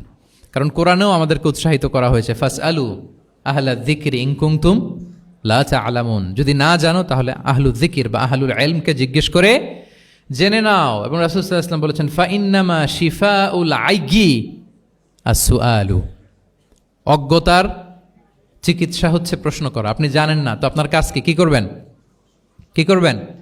প্রশ্ন করবেন। আপনার টিচারকে প্রশ্ন করবেন, আপনার শায়েখকে কোশ্চেন করবেন, রিসার্চারকে আপনি বারবার কোশ্চেন করতে হবে। প্রশ্ন মানে তাকে জর্জরিত করতে, যত কোশ্চেন করবেন তত আপনি শিখতে পারবেন, যত কোশ্চেন করবেন তত আপনি শিখতে পারবেন। রাসূল সাল্লাল্লাহু আলাইহি ওয়াসাল্লাম এই পদ্ধতিটা সবচেয়ে বেশি অবলম্বন করতেন। কিছু নমুনা তো আমরা ইতিমধ্যে দেখেছি। আমরা আরও ভিতরে ঢুকি। রাসূল সাল্লাল্লাহু আলাইহি ওয়াসাল্লাম মাঝে মাঝে সাহাবাদেরকে প্রশ্ন করতেন, drawing attention of the listener by throwing question. প্রশ্ন ছুড়ে দেওয়ার মাধ্যমে ওনাদের মনোযোগ আছে না নাই এটা দেখতেন। এই যে মাঝে মাঝে আমি আপনাদেরকে জিজ্ঞেস করলে দেখা যায় যে আমি বুঝতে পারি যে আপনারা আমার সাথে আছেন না নাই। আপনাদের মনোযোগ আছে তো? আচ্ছা, ঠিক আছে, প্রশ্ন করবো একটু পরে। পুরো আলোচনা শেষে দুই একটা প্রশ্ন করবো, দেখি কে কতটুকু মনে রাখতে পারলেন। তো রাসূল সাল্লাল্লাহু আলাইহি ওয়াসাল্লাম একবার প্রশ্ন করলেন সাহাবাদেরকে, তাদের অ্যাটেনশন যাতে গ্রো করে। তিনি বললেন যে ইন্না মিনা শাজারি শাজারাতান লা ইয়াসকুতু ওয়ারাকুহা মাসালুহা ইন্নাহা মাসালুল মুসলিম হাদিসুনি মা হিয়া। তিনি সাহাবাদেরকে বললেন, সাহাবারা, এক ধরনের গাছ আছে যেই গাছের পাতা কখনো ঝরে না। কি কখনো ঝরে না? আচ্ছা, এর দৃষ্টান্ত হচ্ছে মুসলিমের দৃষ্টান্তের মতো। হাদিসুনি মা হিয়া, বলো তো এটা কোন গাছ? যখন বলছে কোন গাছ, সাহাবারা চলে গেছে অনেক দূরে। সহজ হলে তো আর জিজ্ঞেস করবে না, নিশ্চয়ই আনকমন কোনো গাছ। এবার ভাবতেছে, দেখি তো খাইবারে গেছিলাম, খাইবারের আশেপাশে কি গাছ আছে। ওই যে তাবুকে ঘুরে আসলাম, তাবুকের পথিমধ্যে ক্যাকটাস, গুলমলতা, আরবের কি কি গাছ। ঘুরতে ঘুরতে সবাই দেখে যে না, ওগুলোর তো পাতা ঝরে। খুঁজতে খুঁজতে সারা দুনিয়া খুঁজে ফেলতেছে সাহাবারা, কিন্তু ওনাদের নিজেদের জাতীয় গাছ যেটা, ঘরের পিছনে যে গাছের সারি সারি, যেই গাছের ফল খেয়ে ওনারা জীবন ধারণ করেন, যেটা ওনাদের সমাজ, রীতি, ঐতিহ্য, ট্র্যাডিশনের সাথে জড়িত, ওই গাছের নামে ভুলে গেছে, ওইটা মনে করতে পারতেছে। সবাই দূরে চলে গেছে। হাদিসে এসেছে ফাওয়াকা আন্না সুফি শাজারিল বাওয়াদি, দূর দূরান্তের গাছ নিয়ে ভাবতেছে, ভেবে ভেবে হয়রান, কেউ বলতে পারে না। তখন বাধ্য হয়ে রাসূল সাল্লাল্লাহু আলাইহি ওয়াসাল্লামকে বলল, ইয়া রাসূলুল্লাহ, আপনি একটু আমাদেরকে বলে দেন যে ইয়া রাসূলুল্লাহ হাদিসনা মা হিয়া, এটা কোন গাছ? তখন রাসূল সাল্লাল্লাহু আলাইহি ওয়াসাল্লাম বললেন, ইন্নাহা নাখলা, খেজুর গাছ। খেজুর গাছের পাতা পড়ে না, ডাল টেনেও ছিঁড়া যায় না, খুব কষ্ট। তো এটার দৃষ্টান্ত মুসলিমের দৃষ্টান্তের ন্যায়। তাহলে কোনো সাহাবারা পারলেন না।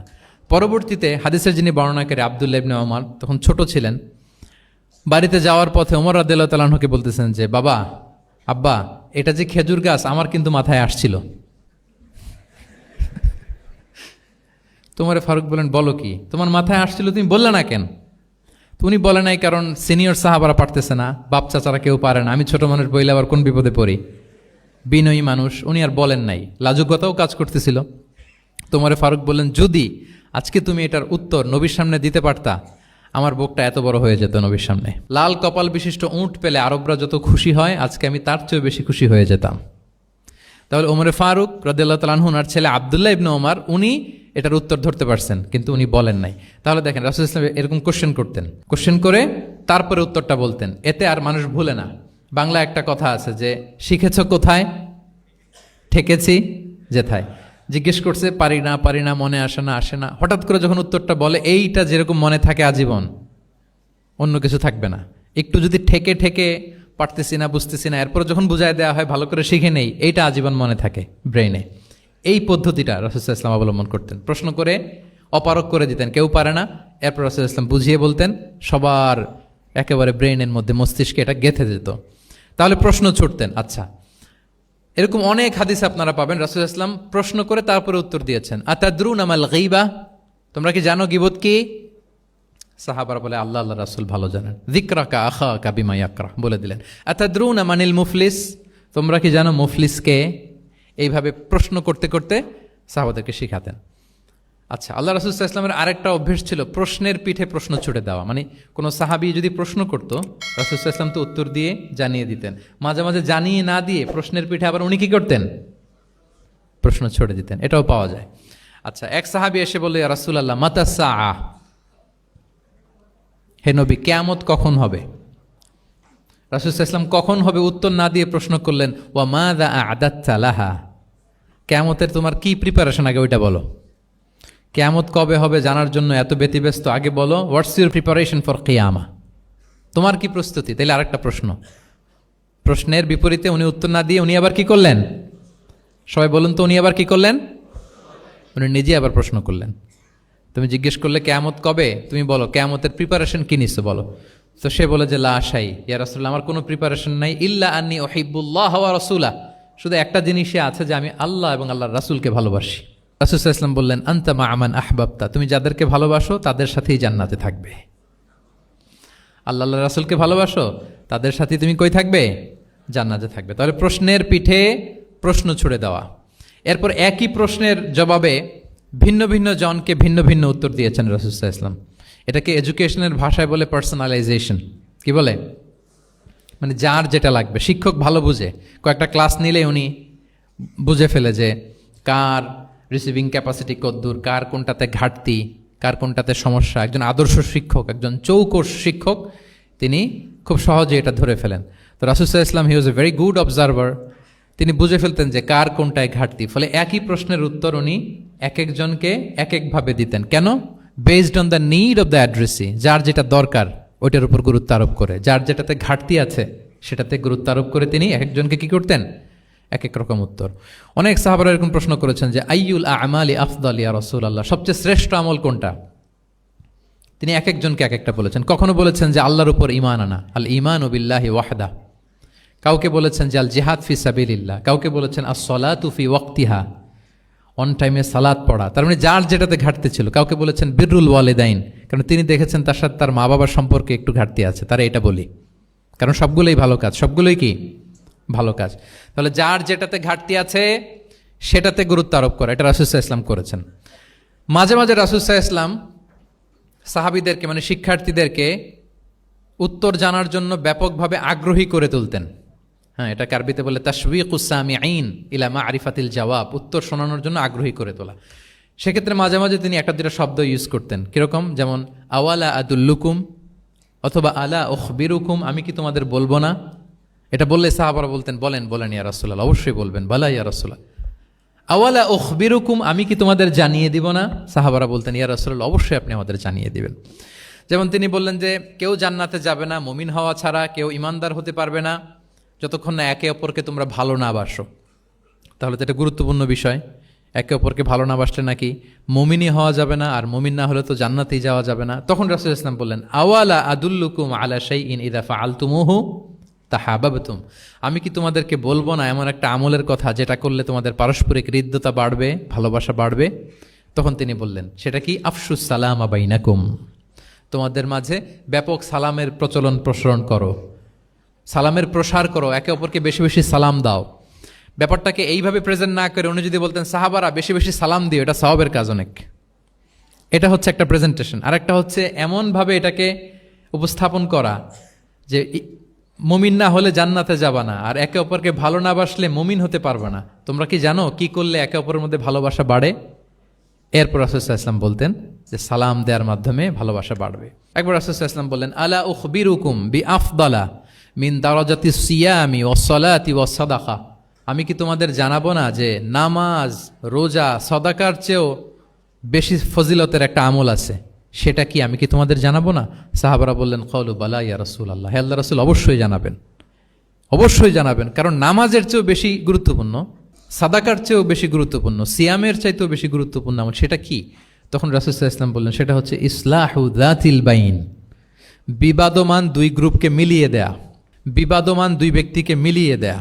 এটা নফল নামাজ, নফল সাদাকা, নফল রোজার চেয়েও বেশি কি ফজিলতপূর্ণ, বেশি গুরুত্বপূর্ণ। আমরা তো মনে করি শুধু নামাজ পড়লেই বোধহয় আমি অনেক সওয়াব পেলাম, রোজা রাখলেই সওয়াব পেলাম, শুধু জিকির করলে, সাদাকা করলেই সওয়াব পেলাম। কিন্তু রাসূল সাল্লাল্লাহু আলাইহি ওয়াসাল্লাম বলেন যে দুইজনের মধ্যে একটু মনোমালিন্য তুমি মিলিয়ে দাও, এটা এর চেয়েও বেশি সওয়াবের। আল্লাহু আকবার। দুই গোষ্ঠীর মধ্যে দীর্ঘদিনের ঝগড়া মিলিয়ে দাও, এটা এর চেয়েও বেশি সওয়াবপূর্ণ। রাসূল সাল্লাল্লাহু আলাইহি ওয়াসাল্লাম মক্কা থেকে মদিনায় যেয়ে কি করেছেন? আউস এবং খাজরাজের দীর্ঘদিনের যুদ্ধ 1 ঘন্টার মধ্যে কি settle down. He was a very good mediator and arbitrator, চমৎকার মধ্যস্থতা করতে জানতেন তিনি।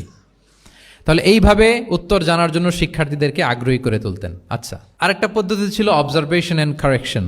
রাসূল সাল্লাল্লাহু আলাইহি ওয়াসাল্লাম, আমি আলোচনার শুরুতেই বলেছি, হি was a very good observer, চমৎকার পর্যবেক্ষণ করতেন এবং সংশোধন দিতেন। কে কি করছেন এটা খেয়াল রাখতেন, মানে চোখ কান খোলা রাখতেন। বাংলা আমরা কি বলি? চোখ কান খোলা রাখা। মসজিদে নববীতে এরকম ভুরি ভুরি পাবেন যে রাসূল সাল্লাল্লাহু আলাইহি ওয়াসাল্লাম কে কি করতেছে অবজার্ভ করতেছে, ওইটার উপর বেস করে তাকে নাসিহা করতেছে। একটা বিখ্যাত হাদিস তো আপনারা জানেন, রাসূল সাল্লাল্লাহু আলাইহি ওয়াসাল্লাম বসা, এক বেদুইন আসলো, এসে তার উটটা মসজিদে নববীতে বাঁধলো, বেদে 2 রাকাত নামাজ পড়লো, নামাজ পড়ে হাত তুলে আল্লাহর কাছে দোয়া করে, ইয়া আল্লাহ আল্লাহুম্মা আরহামনি ওয়া মুহাম্মাদা ওয়ালা তারহাম মা'ানা আহাদা, মানে ও আল্লাহ তুমি শুধু আমারে রহম করো আর মুহাম্মদ সাল্লাল্লাহু আলাইহি ওয়াসাল্লামের রহম করো, আমাদের দুইজনের সাথে আর কাউরে রহম করো না তুমি। বেদুইন তো কি, বেদুইন, মরুপল্লীতে বসবাস। আদাবুদ দোয়া, দ্য এটিকেটস অফ দোয়া, দোয়ার যে একটা আদব আছে, অন্যের জন্য দোয়া করলে যেটা নিজের লাভ, এগুলো তো জানে না। আল্লাহ তুমি আমারে মাফ করো, মুহাম্মদ সাল্লাল্লাহু আলাইহি ওয়াসাল্লামকে মাফ করো, আমাদের ছাড়া আর কাউরে মাফ করো না, কাউরে রহম করো না। এটা রাসূল সাল্লাল্লাহু আলাইহি ওয়াসাল্লাম দূর থেকে বসে বসে অবজার্ভ করছেন আর বললেন, হায় রে, লোকটা একটা প্রশস্ত জিনিসকে সংকীর্ণ বানায় ফেললো। গোটা বিশ্বের সবাইকে যদি আল্লাহ ক্ষমা করে, রহম করে, আল্লাহর রহমের দরিয়ায় কোনো ঘাটতি হবে বলেন তো? হবে? একটা প্রশস্ত বিষয়কে সে সংকীর্ণ করে ফেললো।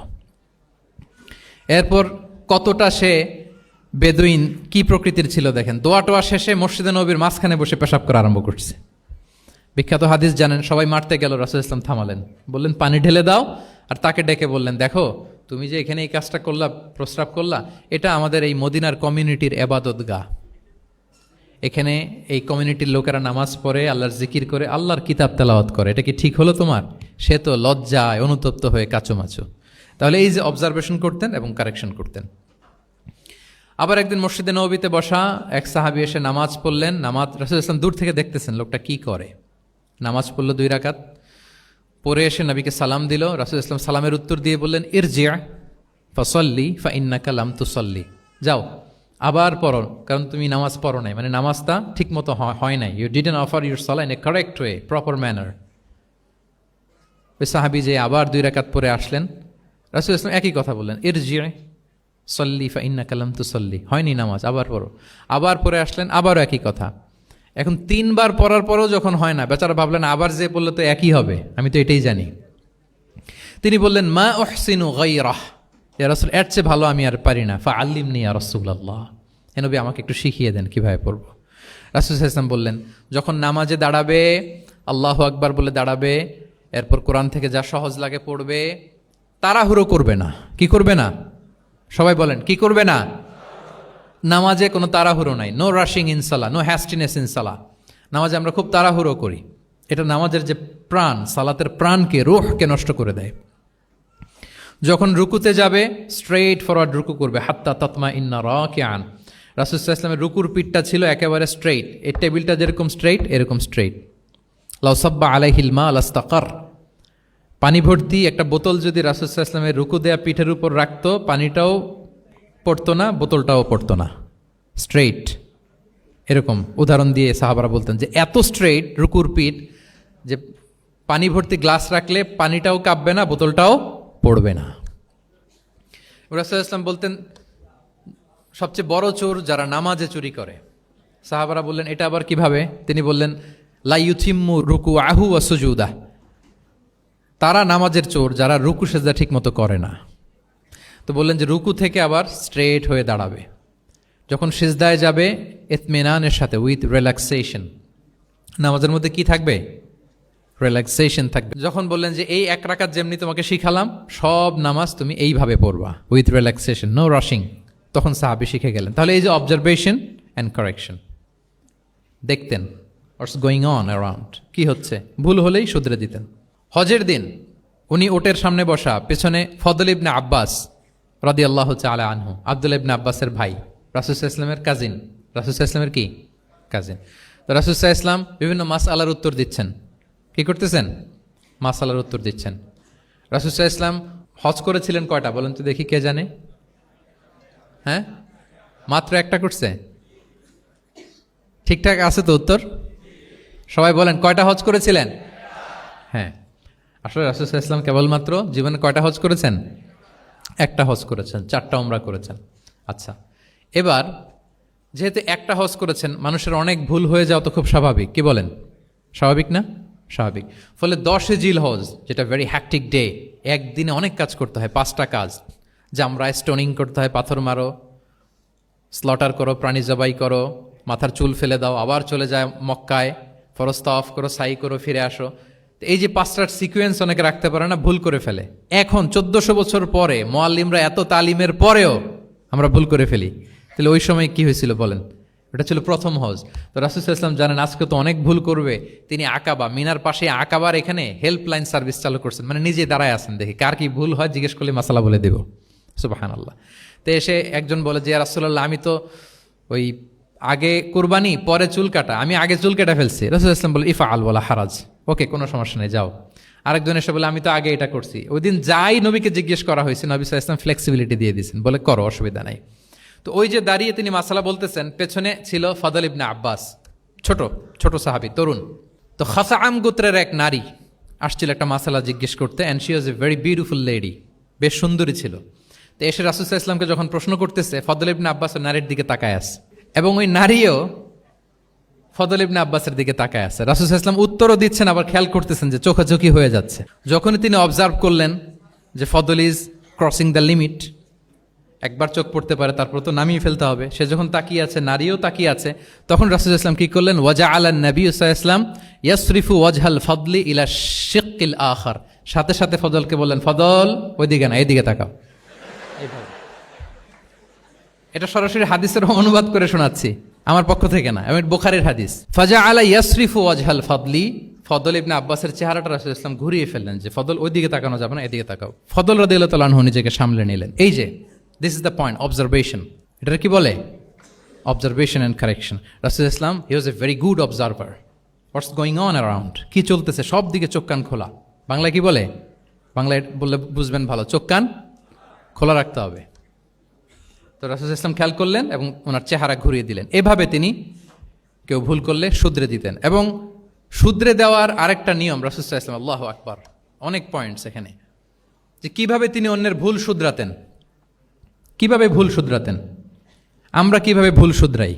বাংলাদেশের যে টেন্ডেন্সি, কেউ ভুল করলে আর মাইক্রোফোন যদি পাই যে মাহফিলে, এইবার তো পাইছি ওই বেটারে, ও কাফের, ওর দাদা কাফের, ওর 14 গোষ্ঠী কাফের, ও মারা যাওয়ার পরে যেখানে কবর দিবে, ওই কবরের উপর যে ঘাস উঠবে, ওই ঘাস যে গরু খাবে, ওই গরুর দুধ যে খাবে, ও কাফের। আমি জাস্ট সিনারিওটা আপনাদের সাথে শেয়ার করি যে নিয়ম হচ্ছে কি।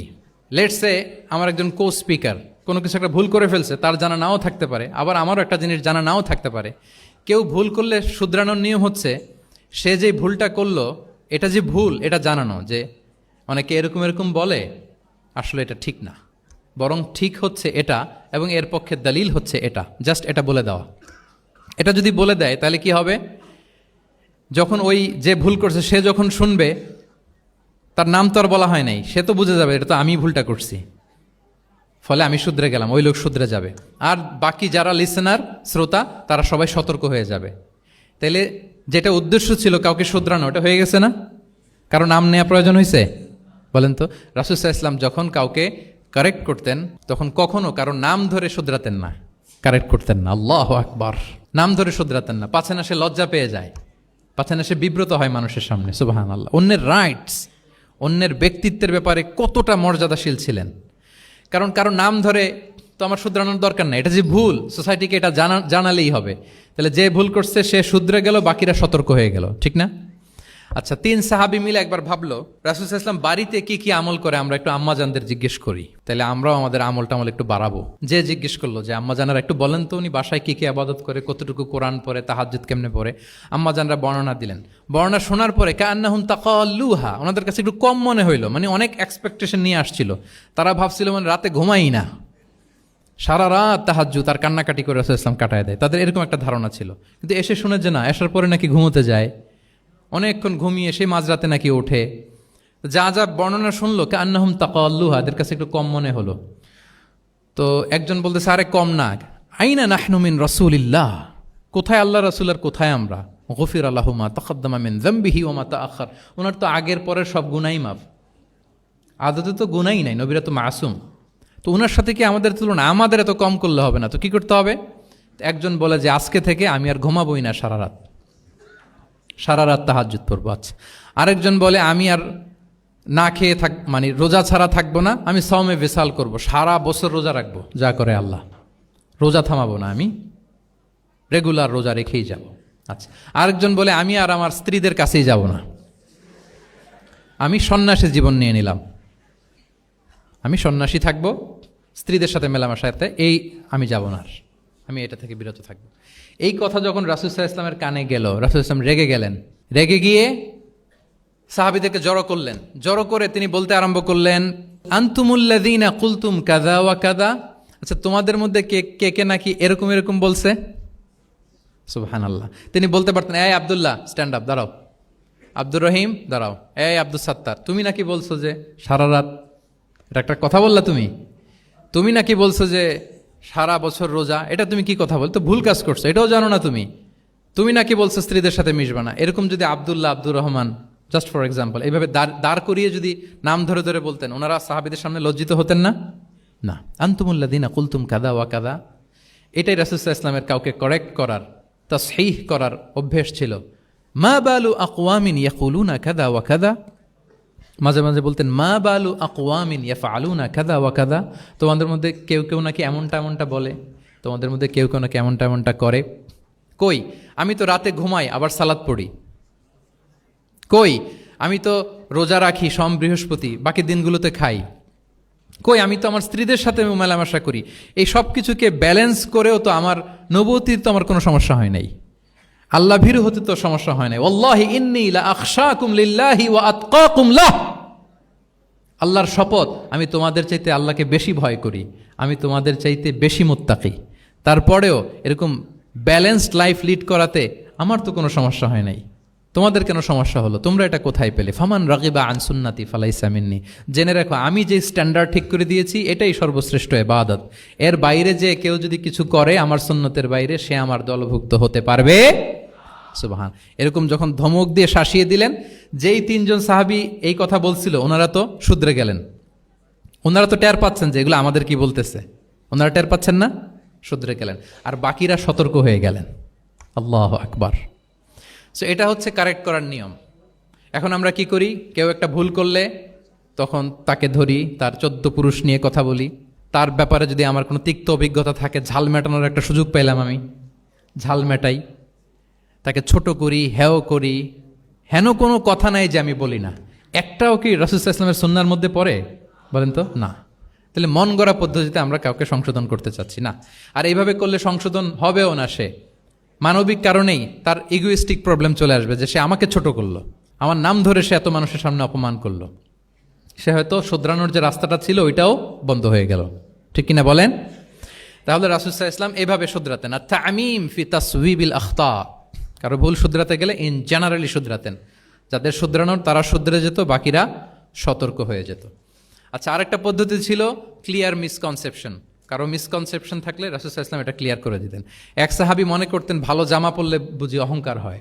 তিনি খুব সুন্দর ছিলেন দেখতে, খুব ভালো পোশাক পরিচ্ছদ পরতে পছন্দ করতেন। তিনি একবার বললেন, ইয়া রাসূলুল্লাহ, ভালো পোশাক পরলে কি অহংকার হয়? রাসূল সাল্লাল্লাহু আলাইহি ওয়াসাল্লাম বললেন, না। ইয়া রাসূলুল্লাহ, আমি ভালো জুতা পরতে পছন্দ করি, এটা কি অহংকার হয়? না, এটা অহংকার হয় না। আমি মানুষকে খুব খাওয়াতে পছন্দ করি এবং আমি চাই আমার চেয়ে যেন কেউ এটা এই কাজে আগাতে না পারে, আমিই খাওয়াবো, এটা কি অহংকার? রাসূল ইসলাম বললেন, না, এটা অহংকার না। অহংকার হচ্ছে আল কিবরু বাতারুল হাক্কি ওয়া গামতুন নাস। অহংকার হচ্ছে সত্যকে প্রত্যাখ্যান করা আর মানুষকে তুচ্ছ-তাচ্ছিল্য করা। সুবহানাল্লাহ। তাহলে এই যে মিসকনসেপশন, সে ভাবছে ভালো পোশাক পরলে এটা অহংকার হয়ে যায়, ভালো জামা পরলে অহংকার হয়ে যায়, এগুলো তো অহংকার হয় না, বরং অহংকার হয় সত্যকে প্রত্যাখ্যান করলে আর মানুষকে তুচ্ছ-তাচ্ছিল্য করলে। তাহলে এই জাতীয় মিসকনসেপশন ইন দ্য সোসাইটি, এটাকে তিনি ক্লিয়ার করে দিতেন। আচ্ছা, রাসূল সাল্লাল্লাহু আলাইহি ওয়াসাল্লাম প্র্যাকটিক্যালি শেখানোর চেষ্টা করতেন। কি করতেন? প্র্যাকটিক্যালি, যেটাকে প্রায়োগিক শিক্ষা, ব্যবহারিক শিক্ষা। অজু করে দেখাতেন, এইভাবে অজু করতে হয়। সালাত পড়ে দেখাতেন, সল্লু কামা রাআইতুমুনি উসাল্লি। সালাত তো হচ্ছে আল আমাল আল মুতাওয়ারাস, এই উম্মার অবিচ্ছিন্ন কর্মধারা। সালাত জিবরিল আলাইহিস সালামকে শিখিয়েছেন আল্লাহ, রাসূল সাল্লাল্লাহু আলাইহি ওয়াসাল্লামকে শিখিয়েছেন জিবরিল আলাইহিস সালাম, রাসূল সাল্লাল্লাহু আলাইহি ওয়াসাল্লাম শিখিয়েছেন সাহাবীদেরকে। এইভাবে অবিচ্ছিন্ন কর্মধারা, আরবিতে বলে আল আমাল আল মুতাওয়ারাস। এবং রাসূল সাল্লাল্লাহু আলাইহি ওয়াসাল্লাম বলতেন, সল্লু কামা রাআইতুমুনি উসাল্লি, আমাকে যেমনি সালাত পড়তে দেখো এইভাবে পড়ো। হজের ক্ষেত্রে বলেছেন, খুযু আন্নি মানাসিকাকুম, হজের বিধানকে দেখে নাও। একবারই তো হজ করেছেন, হাতে কলমে প্র্যাকটিক্যাল গাইডলাইন দিয়ে শিখিয়েছেন। এবং সাহাবারা ভুল করে কিনা মাঝে মাঝে শুনতেন, যেটাকে আরবিতে বলে কেরাতু তিলমিদা আলা শেখ। আব্দুল্লাহ ইবনে মাসউদ রাদিয়াল্লাহু তাআলা আনহুকে রাসূল সাল্লাল্লাহু আলাইহি ওয়াসাল্লাম একবার বললেন, আব্দুল্লাহ একটু তেলাওয়াত করো তো। তিনি বললেন, আকরাউ আলাইকা ওয়া আলাইকা উনজিল, হে নবী, আমি আপনার সামনে দাঁড়ায় তেলাওয়াত করব, আপনার উপর কোরআন নাজিল হয়। রাসূল সাল্লাল্লাহু আলাইহি ওয়াসাল্লাম বললেন যে ইন্নী উহিব্বু আন আসমাআহু মিন গায়রি, হে আব্দুল্লাহ ইবনে মাসউদ, আমি কোরআন তেলাওয়াত তোমাদেরকে শোনাতে যেমনি পছন্দ করি, তোমরা কেউ পড়বা আর আমি শুনবো, এটাও খুব পছন্দ করি। কারণ উনি প্ল্যান করে রাখছেন আব্দুল্লাহ ইবনে মাসউদ কি হবেন, তিনি কিছুদিন পরে উম্মার শিক্ষক হবেন। ওইখানে আবার ভুলটুল করে ফেলেন কিনা উনি জাজ করতেছেন। তখন আব্দুল্লাহ ইবনে মাসউদ রাদিয়াল্লাহু তাআলা আনহু সূরা নিসা তেলাওয়াত করে শোনালেন। তাহলে রাসূল ইসলামের একটা পন্থা ছিল, তিনি শুনতেন আবার শোনাতেন। কি করতেন? শুনতেন। প্রতি রমাদানে যতটুকু কোরআন নাজিল হয়েছে তিনি জিবরিল আলাইহিস সালামকে শোনাতেন, আবার জিবরিল আলাইহিস সালাম পুরো কোরআন রাসূল সাল্লাল্লাহু আলাইহি ওয়াসাল্লামকে শোনাতেন। এটা ছিল একটা টেকনিক। আচ্ছা, রাইটিং মেথড, আমরা যেমনি লেখি, অ্যাসাইনমেন্ট, প্রেজেন্টেশন, লেখার মাধ্যমে জ্ঞান বিতরণ, জ্ঞান অর্জন, এটা কম ছিল। আমি আগেই বলেছি মেইনলি ছিল oral based and QnA based, কিন্তু লেখা জোখা যে ছিলই না তা না। লেখা জানতো, হাতে গোনা অল্প কিছু সাহাবী মক্কায় লিখতে জানতেন, পড়তে জানতেন। মদিনাতেও ইহুদিরা জানতো, কিন্তু অন্যান্যরা, আরবরা, তাদের মধ্যে লেখার যে কালচার এটা ওইভাবে গড়ে ওঠেনি। জানতেন অল্প সংখ্যক লোক। যেমন ওহী লেখক সাহাবী ছিলেন ইবনে কাসিরের বর্ণনা মতে 23 জন। কয়জন? ওনারা খেজুর গাছের ছালে, পাথরে, চামড়ায়, প্রাণীর চ্যাপ্টা হাড়ের মধ্যে কোরআন লিখে রাখতেন। এবং রাসূল সাল্লাল্লাহু আলাইহি ওয়াসাল্লাম কোরআন ছাড়া অন্য কিছু ওনার কাছ থেকে যেন লিখে রাখা না হয় এই মর্মে আদেশ জারি করেছেন, লা তাকতুবু আন্নী গায়রাল কোরআন ওয়া মান কাতাবা আন্নী গায়রাল কোরআনি ফালইয়ামহু, কোরআন ছাড়া কিছু লিখো না। তাহলে কোনটা আমার কথা আর কোনটা আল্লাহর কথা মিক্স আপ হয়ে যাবে। কিন্তু কোরআন যখন অধিকাংশ রেকর্ডেড হয়ে গেল, তখন তিনি হাদিস সংরক্ষণের জন্য, লেখার জন্য পারমিশন দিয়ে দিলেন। যেমন মক্কা বিজয়ের ভাষণের পরে ইয়ামান থেকে আসা এক লোক আবু শাহ বলতেছে, ইয়া রাসূলুল্লাহ, আপনার ভাষণটা আমার একটু লিখে দিলে ভালো হয়। কি দিলে? লিখে দিলে। রাসূল ইসলাম সাহাবাদেরকে বললেন, উক্তুবু লি আবি শাহ, ঠিক আছে, এই ইয়ামানি ভিজিটর, তাকে আমার ভাষণটা তোমরা লিখে দাও। তাহলে এই লেখার পদ্ধতিটা খুব কম ছিল। রাসূল ইসলাম নিজে লিখতেন না, কাতেবে ওয়াহিদের দিয়ে লেখাতেন, কোরআন লেখাতেন। 7ম হিজরিতে যখন সুপার পাওয়ারদেরকে চিঠি লিখিয়েছিলেন, কাতেবে ওয়াহিদদেরকে দিয়ে চিঠি লিখিয়েছেন, এটা রাসূল ইসলাম করতেন। আচ্ছা, সফট স্কিল ডেভেলপমেন্টের ব্যাপারে রাসূল ইসলাম উদ্বুদ্ধ করেছেন। লার্নিং ফরেন ল্যাঙ্গুয়েজ, যেটা কমিউনিকেশন স্কিল, ভাষা জানা, এটা খুব জরুরি। আরবি, ইংরেজি, বাংলা 3টা ভাষা জানেন কে কে দেখি ছাত্রদের মধ্যে? প্যারালাল, লাইক নেটিভ আর নেয়ার নেটিভ 5-7 জন আছে না? ল্যাঙ্গুয়েজ আরো ভালো জানতে হবে। আরবিতে একেবারে ফ্লুয়েন্ট হইতে হবে, ইংরেজিতে ফ্লুয়েন্ট হইতে হবে। এই 2টা ল্যাঙ্গুয়েজ যদি আপনার হাতে থাকে, you can win the world for sure, I am telling you. গোটা বিশ্ব আপনি জয় করে ফেলতে পারবেন। তাহলে আইআইইউসি তো এটার একটা সেন্টার, খুব চমৎকার সুযোগ এখানে আছে আরবিতে মাস্টার হওয়া, ইংরেজিতে মাস্টার হওয়া। তাহলে সফট স্কিল ডেভেলপমেন্টের ব্যাপারে রাসূল সাল্লাল্লাহু আলাইহি ওয়াসাল্লাম উৎসাহিত করেছেন। কিভাবে? ইহুদিরা যখন চিঠি লিখতো, কোন ভাষায় লিখতো জানেন? হিব্রু ভাষায়, হিব্রু ল্যাঙ্গুয়েজে। এখন এইটা বোঝার জন্য রাসূল সাল্লাল্লাহু আলাইহি ওয়াসাল্লাম এক ইহুদিকে হায়ার করতে হইতো, যে তুমি একটু পরে বলো তো ওরা কি লিখলো। আচ্ছা, এটা লিখছে। এর বিপরীতে রাসূল যখন আবার চিঠি লিখবেন, তখন এক ইহুদিকে ডাকতে হইতো যে আমি বলতেছি আরবিতে, তুমি এটা হিব্রুতে ট্রান্সলেট করে পাঠাও। তো যেহেতু ইহুদিরা বিশ্বাসঘাতকতার অনেকগুলো ইনসিডেন্ট আছে, ট্রেচারি, বিট্রেয়াল ইনসিডেন্ট অনেকগুলো আছে, রাসূল সাল্লাল্লাহু আলাইহি ওয়াসাল্লাম বললেন আমি ইহুদিদেরকে বিশ্বাস করতে পারি না, কারণ একজনটা নিয়ে আসলাম, চিঠি একটা লিখছে একটা, সে অর্থ শোনাইলো আরেকটা। আমি বললাম লিখতে একটা, সে বিশ্বাসঘাতকতা করে লিখে দিল আরেকটা, তাহলে ঝামেলা হয়ে যাবে না? রাসূল সাল্লাল্লাহু আলাইহি ওয়াসাল্লাম তিনি যায়েদ ইবনে সাবিত রাদিয়াল্লাহু তাআলা আনহুকে বললেন যে তুমি এই হিব্রু ল্যাঙ্গুয়েজ শিখবা, শিখে আমার পক্ষ থেকে অন বিহাফ অফ মি তুমি জুইশদেরকে চিঠি লিখবা, ওদের চিঠি আসলে তুমি আমারে পড়ে শোনাবা। ইন্নী লা আমানু আলা ইয়াহুদ ফি কিতাবি, আমি ইহুদিদেরকে বিশ্বাস করি না। রাসূল সাল্লাল্লাহু আলাইহি ওয়াসাল্লাম যখন ওনাকে অ্যাসাইন করলেন এবং দোয়া করলেন, রাসূল সাল্লাল্লাহু আলাইহি ওয়াসাল্লামের দোয়ার বরকতে উনি বলেন যে 15 দিন যেতে না যেতে I became master in Hebrew within 15 days। 15 দিন যেতে না যেতে আমি হিব্রু ভাষায় পণ্ডিত হয়ে গেলাম। এরপর থেকে যত চিঠি ইহুদিদের কাছে লেখা প্রয়োজন হতো, আমি যায়েদ ইবনে সাবিত লিখে দিতাম, এবং হিব্রুতে চিঠি আসলে আমি অনুবাদ করে দিতাম। তাহলে দেখেন রাসূল সাল্লাল্লাহু আলাইহি ওয়াসাল্লাম কিন্তু এই কমিউনিকেশন স্কিল ডেভেলপমেন্ট করার জন্য, যেটাকে সফট স্কিল আমরা বলি, ইন্সপায়ার করেছেন না? তাহলে ল্যাঙ্গুয়েজ শিখবেন আপনারা, কি বলেন? শুধু আরবি ইংরেজি না, পারলে জাপানিজও শিখেন, চাইনিজও শিখেন, অনেক কাজে লাগবে। অ্যাটলিস্ট অ্যারাবিক অ্যান্ড ইংলিশ, ইনশাল্লাহ বলেন। সবাই বলেন নাই? মাশাআল্লাহ, তাবারাকাল্লাহ। রিজনিং, মারিফাতুল ইল্লাহ, শুধু একটা লিগ্যাল অপিনিয়ন জানিয়ে রাসূল সাল্লাল্লাহু আলাইহি ওয়াসাল্লাম ক্ষান্ত হতেন না। কেন এটা হালাল, কেন হারাম, রিজনিং শিখিয়েছেন তিনি। এটা দীর্ঘ আলোচনা, ফিকহের আলোচনা, ওইদিকে যাব না, জাস্ট বলে রাখলাম পয়েন্টগুলো। ইমোশনাল ইন্টেলিজেন্স তিনি ইউজ করেছেন শিক্ষাদানের ক্ষেত্রে, অর্থাৎ আবেগ অনুভূতিকে নাড়িয়ে দিয়ে ছাত্রকে ইমোশনাল বানিয়ে তারপরে মেসেজ দেয়া। সুবহানাল্লাহ বিহামদি। এক যুবক এসে বললেন, ইয়া রাসূলুল্লাহ ইযান লি বিজিনা, হে নবী আপনি আমাকে জিনার অনুমতি দিন, জিনার অনুমতি দিন। ফাআকবালাল কওমু আলাইহি ফাজাজারুহু মাহমাহ, সাহাবারা ধমকাতে লাগলো, এই বেয়াদব, লজ্জা শরমের মাথা খেয়ে কি বলো এগুলো তুমি নবীর সামনে, জিনার অনুমতি দাও। ওয়ালা তাকরাবুজ জিনা, আল্লাহ বলেন জিনার কাছেও যেও না, ব্যভিচারের কাছেও যেও না। তুমি নবীর সামনে এসে এই পাপের অনুমতি চাও? রাসূল সাল্লাল্লাহু আলাইহি ওয়াসাল্লাম কিছু বললেন না। একটু পরে যুবককে ডেকে বললেন, আতুহিব্বুহু লিবনাতিক, আচ্ছা তুমি যে জিনার অনুমতি চাইলে তোমার কন্যার সাথে কেউ এরকম আচরণ করুক, এটাকে তুমি পছন্দ করবে? সে বলল, লা ইয়া রাসূলুল্লাহ, কেউই পছন্দ করবে না এটা। আচ্ছা, আতুহিব্বুহু লি উম্মিক, তোমার মায়ের সাথে কেউ অপকর্ম করবে, এটা তুমি পছন্দ করবে? লা ইয়া রাসূলুল্লাহ, না। আতুহিব্বুহু লি উখতিক, তোমার বোনের সাথে কেউ এই কাজ করবে, তুমি পছন্দ করবে? সে বলে না। ঠিক তখন রাসূল সাল্লাল্লাহু আলাইহি ওয়াসাল্লাম বললেন, তুমি যে এই কাজের অনুমতি চাইলে, যার সাথে তুমি জিনায় লিপ্ত হবে, সে তো কারো না কারো মা, কারো না কারো বোন, কারো না কারো আদরের কন্যা, তাহলে কিভাবে তুমি এটা করতে চাও? যুবক লজ্জিত হয়ে গেল, এত লজ্জিত হলো, রাবি বলতেছে ফালাম ইয়াকুন বা'দা যালিকাল ফাতা ইয়ালতাফিতু ইলা শাই, ওই রাবি বলতেছে এরপরে কোনোদিন এই যুবকরা ডানে বায়ে তাকাতেও দেখি নাই, স্ট্রেইট হাঁটতো। সুবহানাল্লাহ।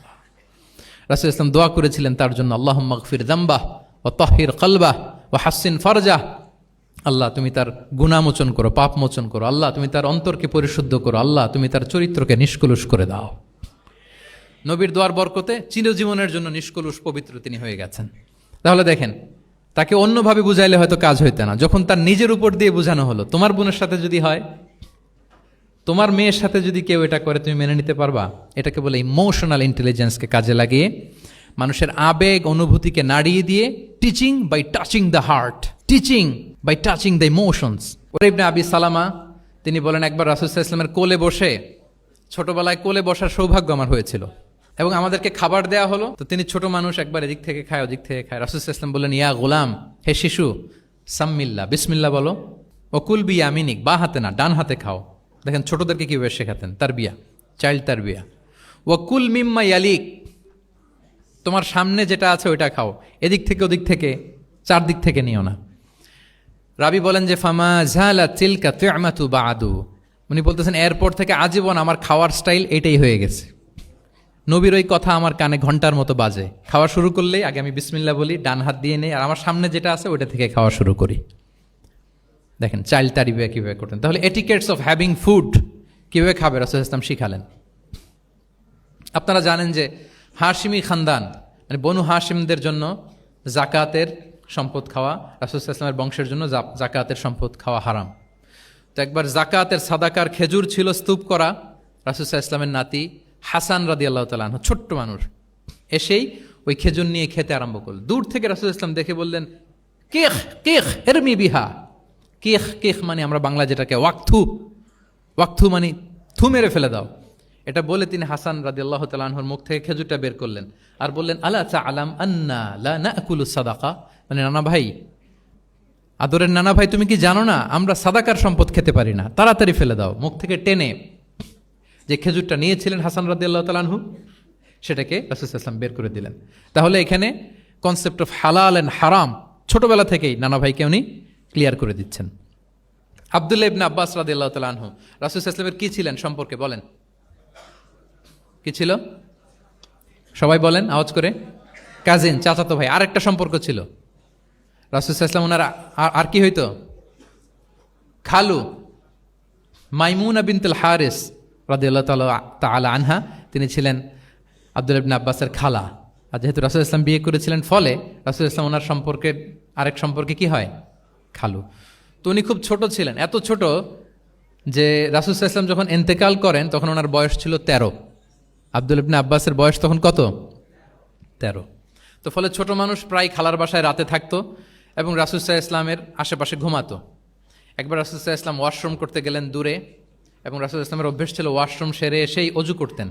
তো উনি এসে দেখে ওনার অজুর পাত্রে কে যেন পানি রেখে দিচ্ছে। জিজ্ঞেস করলেন কে রেখেছে? বলা হলো যে আব্দুল্লাহ ইবনে আব্বাস রেখেছে। রাসূল ইসলাম এত খুশি হলেন যে এখন যে আমার এটা দরকার, ছোট্ট আব্দুল্লাহ এটা বুঝে ফেললো। উনি ওনাকে জড়িয়ে ধরে একটা দোয়া করলেন, আল্লাহুম্মা আল্লিমহুল কিতাব, আল্লাহুম্মা ফাক্কিহু ফিদ্দীন ওয়া আল্লিমহু তা'বিল। আল্লাহ, আপনি আব্বাসকে কিতাবের জ্ঞান শিক্ষা দেন। এবং এই দোয়ার বরকতে উনি রাইসুল মুফাসসিরিন হয়েছেন। এই পৃথিবীতে যত মুফাসসির আসবে সব মুফাসসিরদের সম্রাট হচ্ছে আব্দুল্লাহ ইবনে আব্বাস রাদিয়াল্লাহু তাআলা আনহু। আচ্ছা, উনি কি শিখাতেন, কিভাবে শিখাতেন?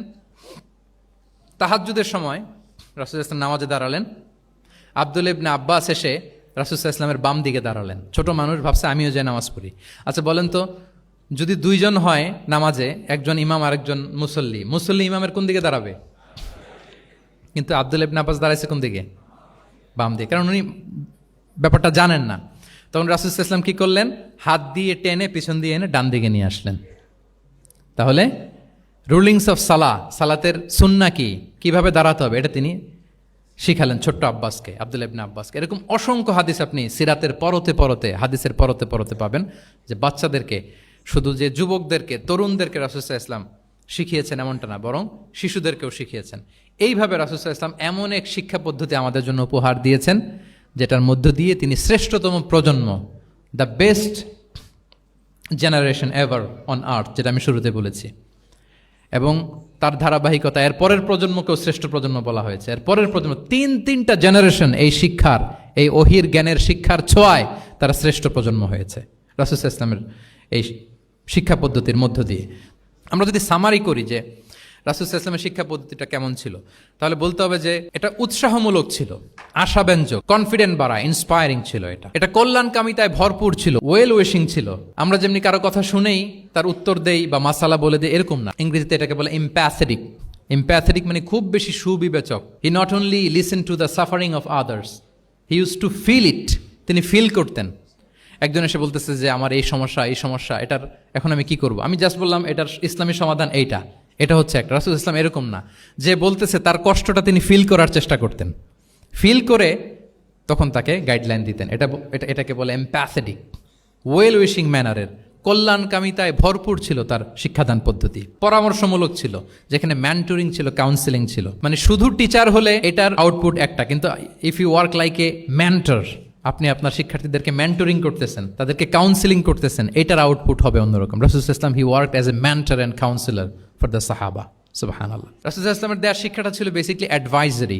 আমরা মাঝে মাঝে অ্যাডভাইজারি নেই, দেখবেন বড় বড় নেতা লক্ষ লক্ষ টাকা বেতন দিয়ে অনেক বড় বড় উপদেষ্টা রাখে, তারা বিভিন্ন ধরনের অ্যাডভাইস দেয়। রাসূল সাল্লাল্লাহু আলাইহি ওয়াসাল্লাম এই সার্ভিসটা সাহাবাদেরকে দিতেন। ওনার শিক্ষাটা ছিল অংশগ্রহণমূলক, মানে এঙ্গেজমেন্ট ছিল। একতরফা আমি বলে গেলাম অথবা একতরফা ওরা বলে গেল, এরকম না। জিজ্ঞেস করতেন, শুনতেন, শোনাতেন, প্রশ্ন করতেন, প্রশ্নের পিঠে প্রশ্ন ছড়ে দিতেন। ইন্টারেক্টিভ ছিল, পার্টিসিপেটরি ছিল, অংশগ্রহণমূলক। এটাকে আমরা মানে ক্লাসিক স্কলাররা যেটাকে বলে সহবা, কি বলে? আমরা বলি না যে সহবতের বড় প্রয়োজন? রাসূল সাল্লাল্লাহু আলাইহি ওয়াসাল্লামের সহবতে মূলত ওনারা নলেজটা অর্জন করেছিলেন। পার্টিসিপেটরি ছিল, এঙ্গেজমেন্ট ছিল। এবং আমরা উল্লেখ করেছি যে Q&A বেস ছিল, প্রশ্নোত্তরমূলক, ওরাল ছিল, যৌক্তিক ছিল, র্যাশনাল, রিজনিং শিখাতেন। কেন এটা হালাল, কেন হারাম, কেন এটা ডুজ অ্যান্ড কেন এটা ডোন্টস, এটা রাসূল সাল্লাল্লাহু আলাইহি ওয়াসাল্লাম বলেছেন। এবং হি use two prioritise the youth in training and grooming. বিশেষ করে বয়স্ক সাহাবাদের থেকে যুবকদেরকে বেশি প্রায়োরিটি দিতেন তালিমের ক্ষেত্রে, তারবিয়ার ক্ষেত্রে, কারণ তারাই উম্মাকে লিড দেবে। তারাই কি উম্মাকে লিড দেবে। এই যে এখানে যারা বসে আছেন, আমার তো মনে হয় বয়স 25 থেকে 30, এর আগেই বেশিরভাগ। সো আপনাদেরকে লিড দিতে হবে আগামীর বাংলাদেশে, ঠিক কি না?